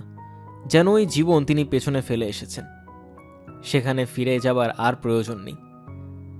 তিনি জানালার পাশে দাঁড়িয়ে আছেন। এখান থেকে কুয়াতলাটা দেখা যাচ্ছে। পুষ্প কুয়াতলায় দাঁড়িয়ে, ওই ছেলেটি কি যেন নাম, বাবু, হ্যাঁ বাবু, বালতি বালতি পানি তুলে পুষ্পের পায়ে ঢালছে। কিছু বোধহয় বলছেও, কারণ পুষ্প কিছুক্ষণ পর পর খিলখিল করে হেসে উঠছে। আশ্চর্য, এত আনন্দিত হয়েছে মেয়েটা। তিনি কি কখনো কাউকে এত আনন্দিত করতে পেরেছেন? শওকত সাহেবের মনে পড়ল কাদা পায়ে তিনি তার ঘরে ঢুকেছেন। সারা ঘর কাদায় মাখামাখি। তিনি ঘর ছেড়ে বাথরুমে ঢুকলেন। দীর্ঘ সময় নিয়ে গা ধুলেন। কাজটা বোধহয় ঠিক হলো না, আবার জ্বর না এলে হয়। গোসল শেষ করে ঘরে ঢুকে দেখেন ময়না আলী স্কুলের দপ্তর ইউনুস মিয়া ঘরে কেরোসিন ল্যাম্প চালাচ্ছে। ইউনুস মিয়া। জি স্যার। কাদা পায়ে ঘরে ঢুকে ঘরের অবস্থা কি করেছি দেখো, একটু পরিষ্কার করে দিবে? দিয়েছি স্যার। নিচে গিয়ে পুষ্পকে বলবে এক কাপ চা দিতে? জি স্যার, বলতেছি। তোমার কি মনে হয় আজ রাতে বৃষ্টি হবে? এইটা স্যার কেমনে বলবো, আল্লাহ তাআলার ইচ্ছার উপরে সব নির্ভর। তা ঠিক। শওকত সাহেব লেখার টেবিলে বসলেন। রেণুকে লিখতে হবে চিঠি। ভাগ্যিস চশমার কাছে ডান হাত কাটানি, ডান হাত কাটলে কিছুই লিখতে পারতেন না। পা হাতে যন্ত্রণা হচ্ছে। সারাদিন এই যন্ত্রণা টের পাননি কেন? কল্যাণিয়া, রানু, প্রথম চিঠি, যা নৌকায় লেখা, তোমাকে পাঠাতে পারিনি। এর মধ্যেই দ্বিতীয় চিঠি লেখা হলো। দুটোই একসঙ্গে পাঠাচ্ছি। এখানে কেমন আছি তা বলে লাভ নেই, ভালোই আছি। মহাকবি বজলুর রহমান যেমন বলেছেন, বাড়ি তেমন নয় তা তো বুঝতেই পারছো, তবু খারাপ না। মোফাজ্জল করিম সাহেব যত্নের চূড়ান্ত করছেন। আলাদা বাবুর্চির ব্যবস্থা করা যায়নি। শুরুতে বেশ কয়েকবার বলেছি, অজপাড়া গায়ে তা বোধহয় সম্ভব না। এখানকার বর্ষা খুব এনজয় করছি। এর মধ্যে ঝড়ের মধ্যে পড়েছিলাম। অনেকদিন পর ছেলেবেলার মতো বৃষ্টিতে ভিড়লাম। সেই রাতে একটু জ্বরের মতো হয়েছিল। তুমি এই খবর আটকে উঠবে না, এমন জ্বর যা থার্মোমিটারও মাপা যায় না। এখন তোমার বিরুদ্ধে একটি গুরুতর অভিযোগ, তুমি অষ্টাঙ্গ সহ বলে একটি বই সুটকেসে ঢুকিয়ে দিয়েছ। আমার যতদূর ধারণা এইসব বই সাধু সন্ন্যাসীদের জন্য। তুমি কি ভাবছো আমি সন্ন্যাসী হবার জন্য এখানে এসেছি? অষ্টাঙ্গ সংগ্রহ থেকে কিছু অংশ তুলে দিচ্ছি, পড়লেই বুঝবে কি জিনিস পাঠিয়েছ। যেই ব্যক্তি সপ্তর্ষি মণ্ডলের সীমান্তে অরুন্ধতী নক্ষত্র দেখতে পায় না, সেই ব্যক্তি 1 বছর পর মৃত্যুবরণ করে। ভক্তি, সদাচার, স্মৃতি, দানশীলতা, বুদ্ধি ও বল, এই 6টি গুণ যাহার নষ্ট হয় তাহার মৃত্যু হয় মাসের মধ্যে ঘটে। বই পড়ার পর অরুন্ধতী নক্ষত্র দেখার চেষ্টা করে বিফল হয়েছি, কাজেই ভয়ে ভয়ে আছি। 6টি সগুণের মধ্যে মাত্র 2টি বুদ্ধি ও স্মৃতি এখনো আছে। এই 2টি চলে গেলে কি যে হবে কে জানে। এতক্ষণ রসিকতা করলেও মৃত্যু নিয়ে আমি কিন্তু প্রায়ই ভাবি, এতদিন যা লিখেছি তার কিছু কি টিকে থাকবে? তার ছেলেমেয়েরা কি পড়তে পারবে, না তার আগেই সব শেষ? স্বয়ং রবীন্দ্রনাথ বলেছেন, আমার কীর্তিরে আমি করি না বিশ্বাস। জানি কাল সিন্ধু তারে নিয়ত তরঙ্গা হাতে, দিনে দিনে দিবে লুপ্ত করি, সেখানে আমি কে? আজ এই পর্যন্তই। পুনশ্চ আমার স্মৃতিশক্তি যে এখানে আছে কবিতার 4টি চরণ লিখে তা প্রমাণ করলাম, কাজেই আরও কিছুদিন টিকে থাকব। কি সর্বনাশ, আসল খবর দিতে ভুলে গিয়েছি। লেখা খুব ভালো এগুচ্ছে, 35 পৃষ্ঠা লিখে ফেলেছি। স্যার, আপনার চা। চা নিয়ে এসেছি ইউনুস মিয়া। শওকত সাহেবের মন খারাপ হয়ে গেল। তিনি কি মনে মনে আশা করছিলেন পুষ্প আসবে? ইউনুস মিয়া, যে পুষ্প কি করছে? গল্প করতেছেন। কার সঙ্গে? ওই যে আসছেন বাবু ভাই। সে কি প্রায়ই আসেন? যে আসেন। পুষ্প গল্প করলে রান্নাবান্না কে করছে? মতিন মাছ উল্লা আসছে। আচ্ছা ঠিক আছে, তুমি যাও। তিনি রানুর কাছে লেখা চিঠির আবার পড়লেন এবং অবাক হয়ে লক্ষ্য করলেন চিঠির কোথাও পুষ্পের কথা নেই। রানু এই চিঠি পড়ে বুঝতেও পারবেন এই বাড়িতে পুষ্প নামের রূপবতী একটি মেয়ে আছে। তিনি এই কাজটি কেন করলেন? ইচ্ছাকৃতভাবে করেননি, অবচেতন মন তাকে বাধা দিয়েছে। স্যার, আসবো। শওকত সাহেব দেখলেন দরজার কাছে বাবু দাঁড়িয়ে, পান খেয়ে ঠোঁট লাল করে এসেছে। আপনার সাথে পরিচয় করবার জন্য আসলাম। আপনাদের মতো মানুষের দেখা পাওয়া আর হাতে আসমানের চাঁদ পাওয়া একই কথা। আমাকে তুমি চেনো? জি না, পুষ্প আমারে বলেছে। তাকে ভেতরে আসার কথা বলতে হলো না। সে নিজ থেকেই ঘরে ঢুকে পালঙ্কে পা তুলে বসল। তার মধ্যে অপরিচিত একজন মানুষের সঙ্গে কথা বলার প্রাথমিক সংকোচটুকুও পুরোপুরি অনুপস্থিত। তুমি কি পড়াশোনা করো? জি, বিয়ে দিয়েছিলাম, রেফার্ড হয়ে গেল। অবশ্য এই 1 চান্সে পাশ করেছি। এসএসসি 1 চান্সে পারোনি? জি না, এসএসসি 1 চান্সে পাশ করা খুবই কঠিন ব্যাপার। জুয়েল ছেলেমেয়েরা পারে। তুমি নিজেকে জুয়েল মনে করো না? আরে না, কি যে স্যার আপনি বলেন। পাশ করার পরে কি করবে? চাকরি বাকরি? চাকরি বাকরি আমারে কে দিবে? তারপরেও ধরেন যদি ভুল করে কেউ দেয় তা হইলেও তো সারে সর্বনাশ। সারে সর্বনাশ কেন? লেখাপড়া কিছুই জানি না। আইএতে তাও কিছু পড়েছিলাম, বিয়েতে কিছুই পড়ি নেই। নকলের উপর পাশ করেছি। এইবার বাইরে থেকে খুব স্ট্যান্ডার্ড নকল আসছে। তারপরও রেফার্ড পেয়ে গেলে না পাইয়া উপায় কি বলেন? ওই দিন হঠাৎ ম্যাজিস্ট্রেট এসে উপস্থিত, সাপ্লাই বন্ধ। এই এক পেপারে আমার সর্বনাশ হয়েছে। অন্যগুলোয় 51% নাম্বার আছে। নাম্বার তো খুব ভালোই পেয়েছ। আপনারে কি বললাম স্যার, খুব স্ট্যান্ডার্ড নকল ছিল এই বছর, ভেরি হাই স্ট্যান্ডার্ড। পাশ করে কি করবে তা কিন্তু এখনো বলনি। আমাদের মতো ছেলেদের ব্যবসা ছাড়া গতি কি বলেন? বাবার একটা ফার্মেসি আছে নেত্রকোনা সদরে, আলমদিনা ড্রাগ স্টোর, ওইটা দেখাশোনা করব। আপনি স্যার আমার জন্য দোয়া রাখবেন, আপনি জ্ঞানী মানুষ। পুষ্প যেসব কথা আপনার সম্বন্ধে বলল, শুনে চোখে পানি এসে গেল। শওকত সাহেব চুপ করে বসে রইলেন। পুষ্প তার সম্পর্কে এমন কি বলতে পারে যে বাবু নামের এই ছেলের চোখে পানি এসে যায়? পুষ্প কি বলেছে আমার সম্পর্কে? ওই যে স্যার ঝড়ের মধ্যে পড়লেন, তারপর ব্রেইন ডিফেক্ট হয়ে গেল, খালি উল্টাপাল্টা কবিতা। স্যার এখন তাহলে যাই, আসসালামু আলাইকুম। তিনি সালামের উত্তর দিলেন না। উত্তর দেবার মতো অবস্থা তার ছিল না। তিনি পুরোপুরি হতভম্ব। গত 2 দিন ধরে শওকত সাহেব বজরায় বাস করছেন। প্রথম রাতে বেশ অস্বস্তি লেগেছে। বজরার দুলুনি ঠিক সহ্য হয়নি। বজরা দুলছিল না, কিন্তু তার কাছে মনে হচ্ছিল খুব সূক্ষ্মভাবে দুলছে। নদীর জল স্রোতের শব্দও মনে হলো মাথায় চাপ ফেলছে। দ্বিতীয় দিনে সব অস্বস্তি দূর হয়ে গেল। মনে হলো রাত্রি যাপনে এর চেয়ে ভালো কিছু থাকতে পারে না। বজরাটা চমৎকার বসার ঘর, শোবার ঘর, খুব সুন্দর বাথরুম, ভেতরের চেয়ে বাইরের ব্যবস্থা আরও ভালো। ছাদের উপর আরাম কেদারায় পাশে টেবিল, আরাম কেদারায় শুয়ে পা দুটিও যাতে খানিকটা উঁচুতে রাখা যায় তার জন্য ছোট টুল, যার নাম পা টুল। করিম সাহেব আনন্দে উচ্ছ্বসিত হয়ে বললেন, স্যার ব্যবস্থা কেমন? ব্যবস্থা ভালো স্যার। পছন্দ হয়েছে তো? হয়েছে। তাহলে স্যার ওসি সাহেবকে ধন্যবাদ একটা চিঠি দিয়ে দিবেন, উনি খুব খুশি হবেন, লোক ভালো।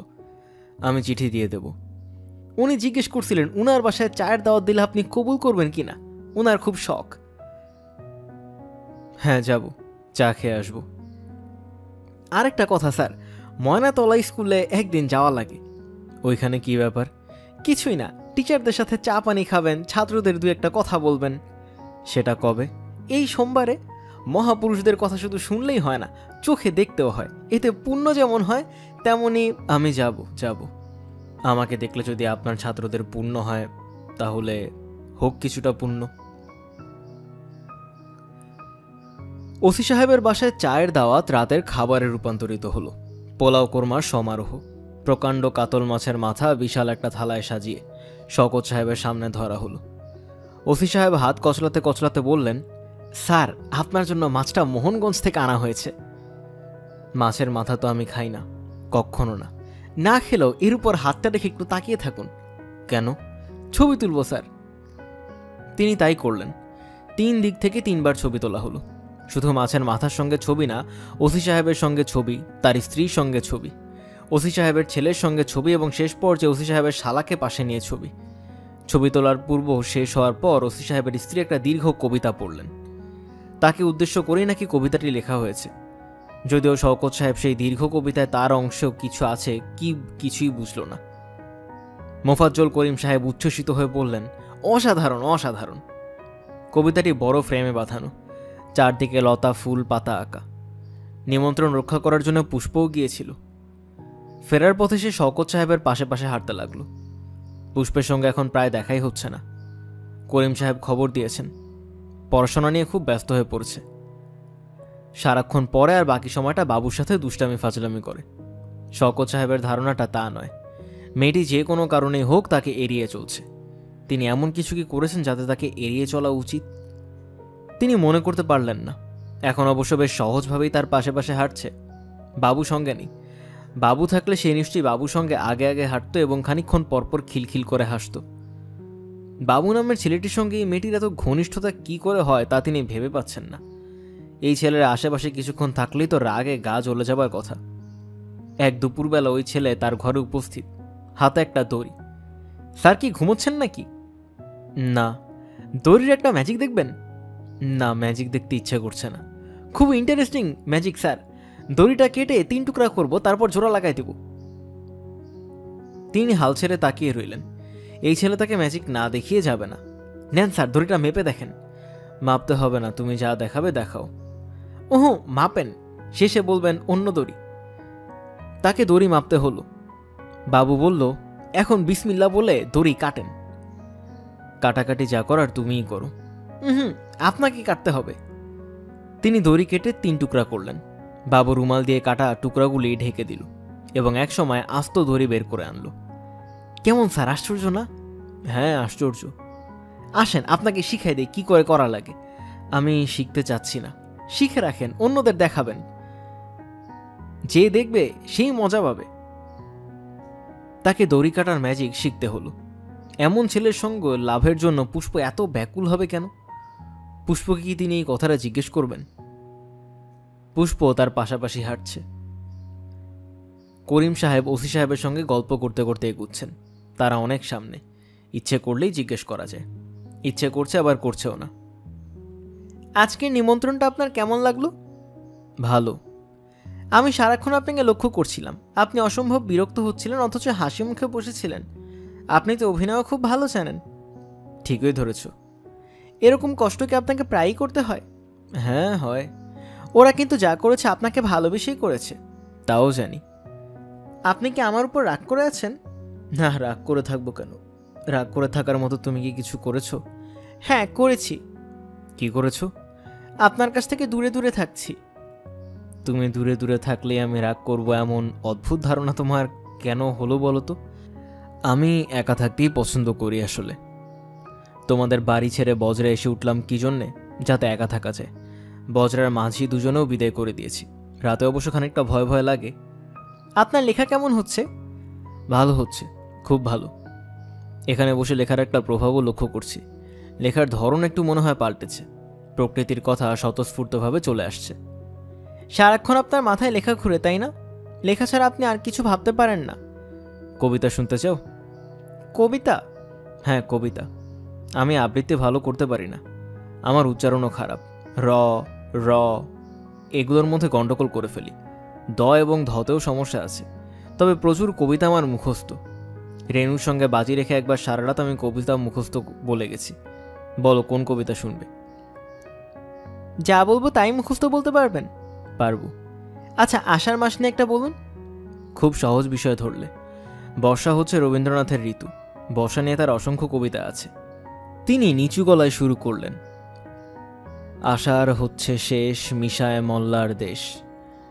রচি ভরা বাদরের সুর, খুলিয়া প্রথম পাতা, গীত গোবিন্দের গাথা। গাহি মেঘে অম্বর মেদুর। স্তব্ধ রাত্রি দ্বিপ্রহরে ঝুপঝুপ বৃষ্টি পড়ে। শুয়ে শুয়ে সুখ অনিদ্রায়। রজনী সাঙন ঘন ঘন দেয় গরজন, সেই গান মনে পড়ে যায়। শওকত সাহেব হঠাৎ কবিতা আবৃত্তি থামিয়ে দিলেন। তিনি একই করছেন? মেয়েটিকে অভিভূত করার চেষ্টা করছেন? সেই চেষ্টাও ছেলে মানুষই ধরনের চেষ্টা। কোনো মানে হয় না, এর কোনো মানে হয় না। হঠাৎ থমে গেলেন কেন? ইচ্ছে হচ্ছে না। আকাশে মেঘ নেই। বর্ষার কবিতা এই কারণেই ভালো লাগছে না। তিনি সিগারেট ধরিয়া হনহন করে এগিয়ে গেলেন। পুষ্প পেছনে পড়ে গেল। পরদিন গেলেন ময়নাতলা স্কুলে। জরাজীর্ণ স্কুল দেখেই কান্না পায়। তিনি স্কুলে ঢোকা মাত্র একদল রোগাভোগা ছেলে মিলিটারিদের মতো প্যারেড করতে করতে এলো। তাদের একজন দলপতি আছে। সে এসে স্যালুট করে হ্যান্ডশেকের জন্য হাত বাড়িয়ে দিল। খুবই বিব্রতকর অবস্থা। সম্বর্ধনা অনুষ্ঠানের মানপত্র পাঠ করলেন স্কুলের বাংলা শিক্ষক তারিণীবাবু। হে মান্যবর, হে জগতের আলো, হে বিগগ্ধ মহাজ্ঞানী, হে বাংলার হৃদয়, হে দেশমাতৃকার কৃতি সন্তান। চলতেই লাগলো। চেয়ারে বসে দীর্ঘ সময় এই জিনিস শোনা কোনো সুস্থ মানুষের পক্ষে সম্ভব নয়। কিন্তু তিনি গলায় উই ফুলের মালা নিয়ে চুপচাপ শুনছেন। অনুষ্ঠানে এক ছেলে কবিতা আবৃত্তি করল, ঋণ ঋণে। গলায় বলল লিচু চোর। লিখেছেন বিদ্রোহী কবি কাজী নজরুল ইসলাম। কিছুদূর আবৃত্তি করেই সে গন্ডগোল করে ফেলল। আবার শুরু হলো। গন্ডগোল আগের জায়গায় এসে আবারও গন্ডগোল। তরুণীবাবু ছেলেকে হাত ইশারায় ডাকলেন। সে কাছে এগিয়ে আসতেই প্রচণ্ড চর কষিয়ে বললেন, গাধা, যা পিছনে কানে ধরে বসে থাক। শওকত সাহেব খুবই মন খারাপ করে লক্ষ্য করলেন ছেলেটি সত্যি সত্যি সবার পেছনে কান ধরে চুপচাপ বসে আছেন। তিনি স্কুলে আসার কারণে বাচ্চা একটি ছেলে লজ্জিত অপমানিত হল। অনুষ্ঠান শেষে হেডমাস্টার সাহেব ঘোষণা করলেন, মহান অতিথির এই স্কুলে পদার্পণ উপলক্ষে আগামী বুধবার স্কুল বন্ধ থাকবে। আজ লিখতে খুব ভালো লাগছে। কলম চলছে দ্রুত গতিতে। আকাশ মেঘলা। অল্প অল্প বাতাস দিচ্ছে। সেই বাতাসে বজরা দুলছে। এই দরুণীর সঙ্গে কোথায় যেন লেখা খানিকটা মিল আছে। ঘুঘু ডাকছে। ঘুঘু নামের এই বিচিত্র পাখি সকাল বা সন্ধ্যায় কেন ডাকে না? বেছে বেছে ক্লান্ত দুপুরে ডেকে দুপুরগুলিকে কেমন অন্যরকম করে দেয়। প্রকাণ্ড এক ছাতিম গাছের গুড়ির সঙ্গে নৌকা বাঁধা। বজরার জানালা থেকে ছাতিম গাছের ডালপালা এবং তার ফাঁক দিয়ে দূরের আকাশ দেখা যায়। শওকত সাহেব লেখা থামিয়ে ছাতিম গাছটার দিকে তাকিয়ে রইলেন। তার হঠাৎ মনে হলো বৃক্ষরাজি সবসময় আকাশে স্পর্শ করতে চায়। তা সারাক্ষণ তাকিয়ে থাকে আকাশের দিকে। মানুষ চায় মাটি এবং জলের কাছাকাছি থাকতে। তিনি খুব কম মানুষকে আকাশের দিকে তাকিয়ে থাকতে দেখেছেন। স্যার, আপনার খাওয়া। বাবু টিফিন ক্যারিয়ার হাতে উঠে এসেছে। তিনি আকাশের কাছ থেকে দৃষ্টি ফিরিয়ে নিলেন। বাবু হাঁটুর উপর লুঙ্গি তুলে কালো গেঞ্জি গায়ে চলে এসেছে। কি কুৎসিত ছবি। আজ স্যার গোমাংস। বৃষ্টি বাদলার দিন তো, খাইয়ে আরাম পাইবেন। ধুম বৃষ্টি হইব। আসমানের অবস্থা দেখেন। তুমি এই টিফিন ক্যারিয়ার রেখে যাও, আমি খেয়ে নেব। উপস্থিত থেকে আপনারা খাওয়াইতে বলছে। কে বলেছে? পুষ্প। পুষ্প ছাড়া আর কে? শেষ বাটির মধ্যে দই মিষ্টি আছে। তুমি খেয়েছো? জি না। আপনার খাওয়া শেষ হলে পুষ্প আর আমি খাইতে বসবো। আজ 3 দিন হলো পুষ্পের সঙ্গে তার দেখা নেই। তার পক্ষে কাদা ভেঙে বজরায় আসা অবশ্য কষ্টকর, তবু ইচ্ছে করলে সে কি আর আসতে পারতো না? অবশ্যই পারত। স্যার কি মঠ দেখতে গেছিলেন? হ্যাঁ, আমি গতকাল পুষ্পরে নিয়ে গেলাম। ঢুকলাম ভিতরে, পুষ্প না করতেছিল, সাপ ক্ষোভ থাকতে পারে। আমি বললাম ভয়ের কিছু নাই, আমি সাপের বাবা সর্পরাজ। কি দেখলেন সর্পরাজ? আরে দূর দূর, কিছু না, শিয়ালের গু ছাড়া কিচ্ছু নেই। শওকত সাহেব দীর্ঘ নিঃশ্বাস ফেলে খেতে বসলেন। যত তাড়াতাড়ি খাওয়া শেষ করা যাবে তত তাড়াতাড়ি আপদ বিদায় হবে। স্যার, আজ কয় পৃষ্ঠা লিখলেন? লিখেছি কয়েক পৃষ্ঠা। লেখা শেষ? না, কিছুটা বাকি আছে। এত লেখালেখি করেন, আঙুল ব্যথা করে না? তিনি চুপ করে রইলেন। কথাবার্তা চালানোর কোনো অর্থ হয় না। আমি স্যার পরীক্ষার হলে 3 ঘন্টা লিখি, তারপর আঙুলের যন্ত্রণায় অস্থির হই। আঙুল যদি দাঁতের মতো বাঁধানোর ব্যবস্থা থাকতো তাহলে লেখকরা সব আঙুল বাঁধায় ফেলতো, কেউ রূপা দিয়া, কেউ সোনা দিয়া। ঠিক বললাম না স্যার? হ্যাঁ ঠিক। আপনি কি দিয়া বাঁধাইতেন, সোনা না রূপা? বাবু। জি? খাওয়ার সময় কথা বলতে আমার ভালো লাগে না। জানতাম না স্যার। কথা শুনতেও ভালো লাগে না। আর কথা বলবো না স্যার। কি লিখলেন একটু পড়া দেখি। না, লেখা শেষ না হওয়া পর্যন্ত আমি কাউকে পড়তে দেই না। পড়লেও কিছু বুঝবো না। স্যার, আপনি লালু হুলু পড়ছেন, একটা হিট বই, চোখের পানি রাখা মুশকিল। আমি যতবার পড়ি ততবার কাঁদি। শওকত সাহেব খাওয়া বন্ধ করে উঠে পড়লেন। খাওয়া হয়ে গেল? কিছু তো খান নাই। গোমাংস ভালো লাগে না স্যার? লাগে, আজ খেতে ইচ্ছে করছে না। তুমি এখন টিফিন ক্যারিয়ার নিয়ে যাও। জি আচ্ছা। তুমি পুষ্পকে একবার এখানে আসতে বলো তো। কখন আসতে বলবো? এখন? এক সময় এলেই হলো। সন্ধ্যার সময় আমি সাথে করে নিয়ে আসবো, কোনো অসুবিধা নেই। থাক, সন্ধ্যায় আসার দরকার নেই, আমার কাজ বাকি আছে। বাবু বজরা থেকে নেমে আবার উঠে এলো। আসল কথা বলতে ভুলে গেছি, আপনার চিঠি আসছে, এই জানেন। একটি মাত্র চিঠি, তাও রেনু লিখেনি, লিখেছে স্বাতী। বাবা, অনেকদিন তোমাকে দেখি না, তুমি কবে আসবে? তুমি কি আমার সঙ্গে রাগ করেছো? মা বলেছে পৃথিবীর সবার সঙ্গে তোমার রাগ। আচ্ছা বাবা, পৃথিবীর বানান কি ঠিক হয়েছে? মাকে জিজ্ঞেস করলাম পৃথিবীর বানান, মা বলল তোমার যা ইচ্ছা লেখো, আমি কিছু জানি না। বাবা, তোমার বই লেখা শেষ হয়েছে? আমার একটা দাঁত পড়েছে, আমি রেখে দিয়েছি, তুমি এলে দেখাবো। মার কাছে লেখা তোমার চিঠি আমি লুকিয়ে পড়েছি। ইতি, স্বাতী। চিঠিতে কিছুই নেই, অথচ শওকত সাহেবের চোখে পানি এসে গেল। তিনি তৎক্ষণাৎ চিঠির জবাব লিখতে বসলেন। আশ্চর্যের ব্যাপার হচ্ছে সাথীকে কিছু লিখলেন না, লিখলেন রেনুকে। রেনু, সাথীর চিঠি পেয়েছি। খামের উপর তোমার হাতের ঠিকানা দেখে ভাবলাম তোমার চিঠি। চিঠি লিখছো না কেন বলো তো? একসময় তুমি তোমার রাগ এবং অভিমানের কারণগুলি আমাকে বলতে, দীর্ঘদিন সেই সব বলা বন্ধ করেছ। কোথায় যেন সুর কেটে গেছে, নাকি সুর কখনোই ছিল না? আমরা ভেবে নিয়েছি সুর আছে। একটা সময় ছিল আমার অর্থবিত্ত ছিল না, খ্যাতি ছিল না, ক্ষমতা ছিল না, লেখার একটা কলম ছিল, আর ছিলে তুমি। তখন প্রায় ভাবতাম কোনটি আমার প্রিয় কলম, কলমটা না তুমি। আজও আমি ঠিক তেমনই করেই ভাবি, কিন্তু তুমি বোধহয় তা বিশ্বাস করো না। তুমি অনেক দূরে সরে গেছো। আমি সেদিন যেখানে ছিলাম আজও সেখানেই আছি। ভালোবাসা কি সেই সম্পর্ক, আমার একটা থিওরি আছে। কাউকে কখনো বলিনি, তোমাকে বলি। আমার ধারণা প্রকৃতি প্রথমে একটি চমৎকার নকশা তৈরি করে, অপূর্ব একটি ডিজাইন, যা জটিল এবং ভয়াবহ রকমের সুন্দর। তারপর সেই ডিজাইনটি কাঁচি দিয়ে কেটে দুভাগ করে। এক ভাগ দেয় একটি পুরুষকে, অন্য ভাগ একটি তরুণীকে। পুরুষটি তখন ব্যাকুল হয়ে ডিজাইনের বাকি অংশ খুঁজে বেড়ায়। মেয়েটিও তাই করে। যখন কেউ তার ডিজাইনের কাছাকাছি কিছু দেখে তখন প্রেমে পড়ে যায়। তারপর দেখা যায় ডিজাইনটি ভুল, তখন ভয়াবহ হতাশা। আমার মনে হয় প্রকৃতির এটা একটা মজার খেলা। মাঝে মাঝে প্রকৃতি কি করে জানো? মূল ডিজাইনের 2 অংশকে কাছাকাছি এনে মজা দেখে, আবার সরিয়ে নিয়ে যায়। প্রকৃতি চায় না এরা একত্র হোক, দুজনে মিলে মূল ডিজাইনটি তৈরি করুক, প্রকৃতির না। চাওয়ার কারণ আছে। মূল ডিজাইন তৈরি হওয়া মানে অ্যাবসলিউট বিউটির মুখোমুখি হওয়া। প্রকৃতি মানুষকে তা দিতে রাজি নয়। প্রকৃতির ধারণ মানুষ এখন তার জন্য তৈরি হয়নি। তোমাকে এত সব বলার অর্থ একটি, আমি সবসময় ভেবেছি তোমার কাছে ডিজাইনের যে অর্ধাংশ আছে তার বাকিটা আমার কাছে। এই পর্যন্ত লিখে শওকত সাহেবের মনে হলো তিনি মিথ্যা কথা লিখছেন। রেনুর কাছে মূল ডিজাইনের অর্ধাংশ নেই। রেনুর কাছে তিনি কখনো মিথ্যে বলেননি, আজ কেন বলবেন? স্যার, ও স্যার। শওকত সাহেব বের হয়ে এলেন। বাবু ছাতিম গাছের নিচে দাঁড়িয়ে আছে। তার হাতে কুকুরের বাচ্চার মতো একটা কি যেন দেখা যাচ্ছে। কি চাও তুমি? এটা স্যার শিয়ালের বাচ্চা। আমি একটা শিয়ালের বাচ্চা ধরে ফেলছি। আচ্ছা স্যার, শিয়ালের বাচ্চাকে কি কুকুরের মতো ট্রেনিং দেওয়া যায়? শওকত সাহেব তীব্র তীক্ষ্ণ গলায় বললেন, আর কখনো তুমি আমার আশেপাশে আসবে না, কখনো না। রাগ করতেছেন কেন স্যার? যাও তুমি, যাও বলছি। হ্যাঁ, মন করতেছেন কেন? আপনার কি হইছে? হইচই শুনে লোক জমে গেল। শওকত সাহেব বজরার ভেতর ঢুকে গেলেন। সারা বিকাল বিছানায় শুয়ে রইলেন। সন্ধ্যার আগে করিম সাহেব এলেন চা নিয়ে। হাসি মুখে বললেন, দারুণ খবর পাওয়া গেছে স্যার। মঠ একটা না, আরো দুটা আছে। দেখতে একই রকম, তবে সাইজে ছোট। করিম সাহেব, আপনি এখন যান, আমার শরীরটা ভালো লাগছে না। কি হয়েছে? জ্বর জারি নাকি? জি না। ভবেশবাবুকে খবর দিব? কাউকে খবর দিতে হবে না। মঠে কবে যাবেন বললে ব্যবস্থা করে ফেলি।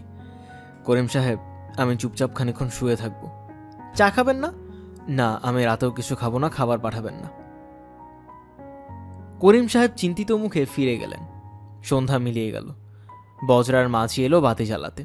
তিনি তাকে ফিরিয়ে দিলেন। অন্ধকারে বজরার ছাদে বসে রইলেন। চারদিকে ঝিঝি ডাকছে, বিদ্যুৎ চমকাচ্ছে। আজও কি সেদিনের মতো ঝড় হবে? রাতে খাবার নিয়ে এলো পুষ্প। সে একা আসেনি, বাবুকে নিয়ে এসেছে। বাবুর হাতে হারিকেন। পুষ্প বজ্রে উঠে বাবুকে বিদায় করে দিল। সহজ স্বাভাবিক ভঙ্গিতে শওকত সাহেবকে বলল, আপনার খাবার এনেছি। খাওয়া শেষ করে আপনি আমার সঙ্গে যাবেন। আজ রাতে বাসায় থাকবেন। আজ ওই দিনের মতো ঝড় হবে। দিনের অবস্থা ভালো না। আমার খিদে নেই পুষ্প। আপনি কি রাগ করেছেন? রাগ করিনি, কি নিয়ে রাগ করবো আমি? বাবু ভাই বলছিল আপনি নাকি তাকে খুব বকা দিয়েছেন। সে আপনার রাগ দেখে হতভম্ব হয়ে গেছে। তার ধারণা ছিল আপনি ফেরেশতার মতো মানুষ। তোমার কি ধারণা? আপনি খাওয়া শুরু করুন, তারপর বলবো।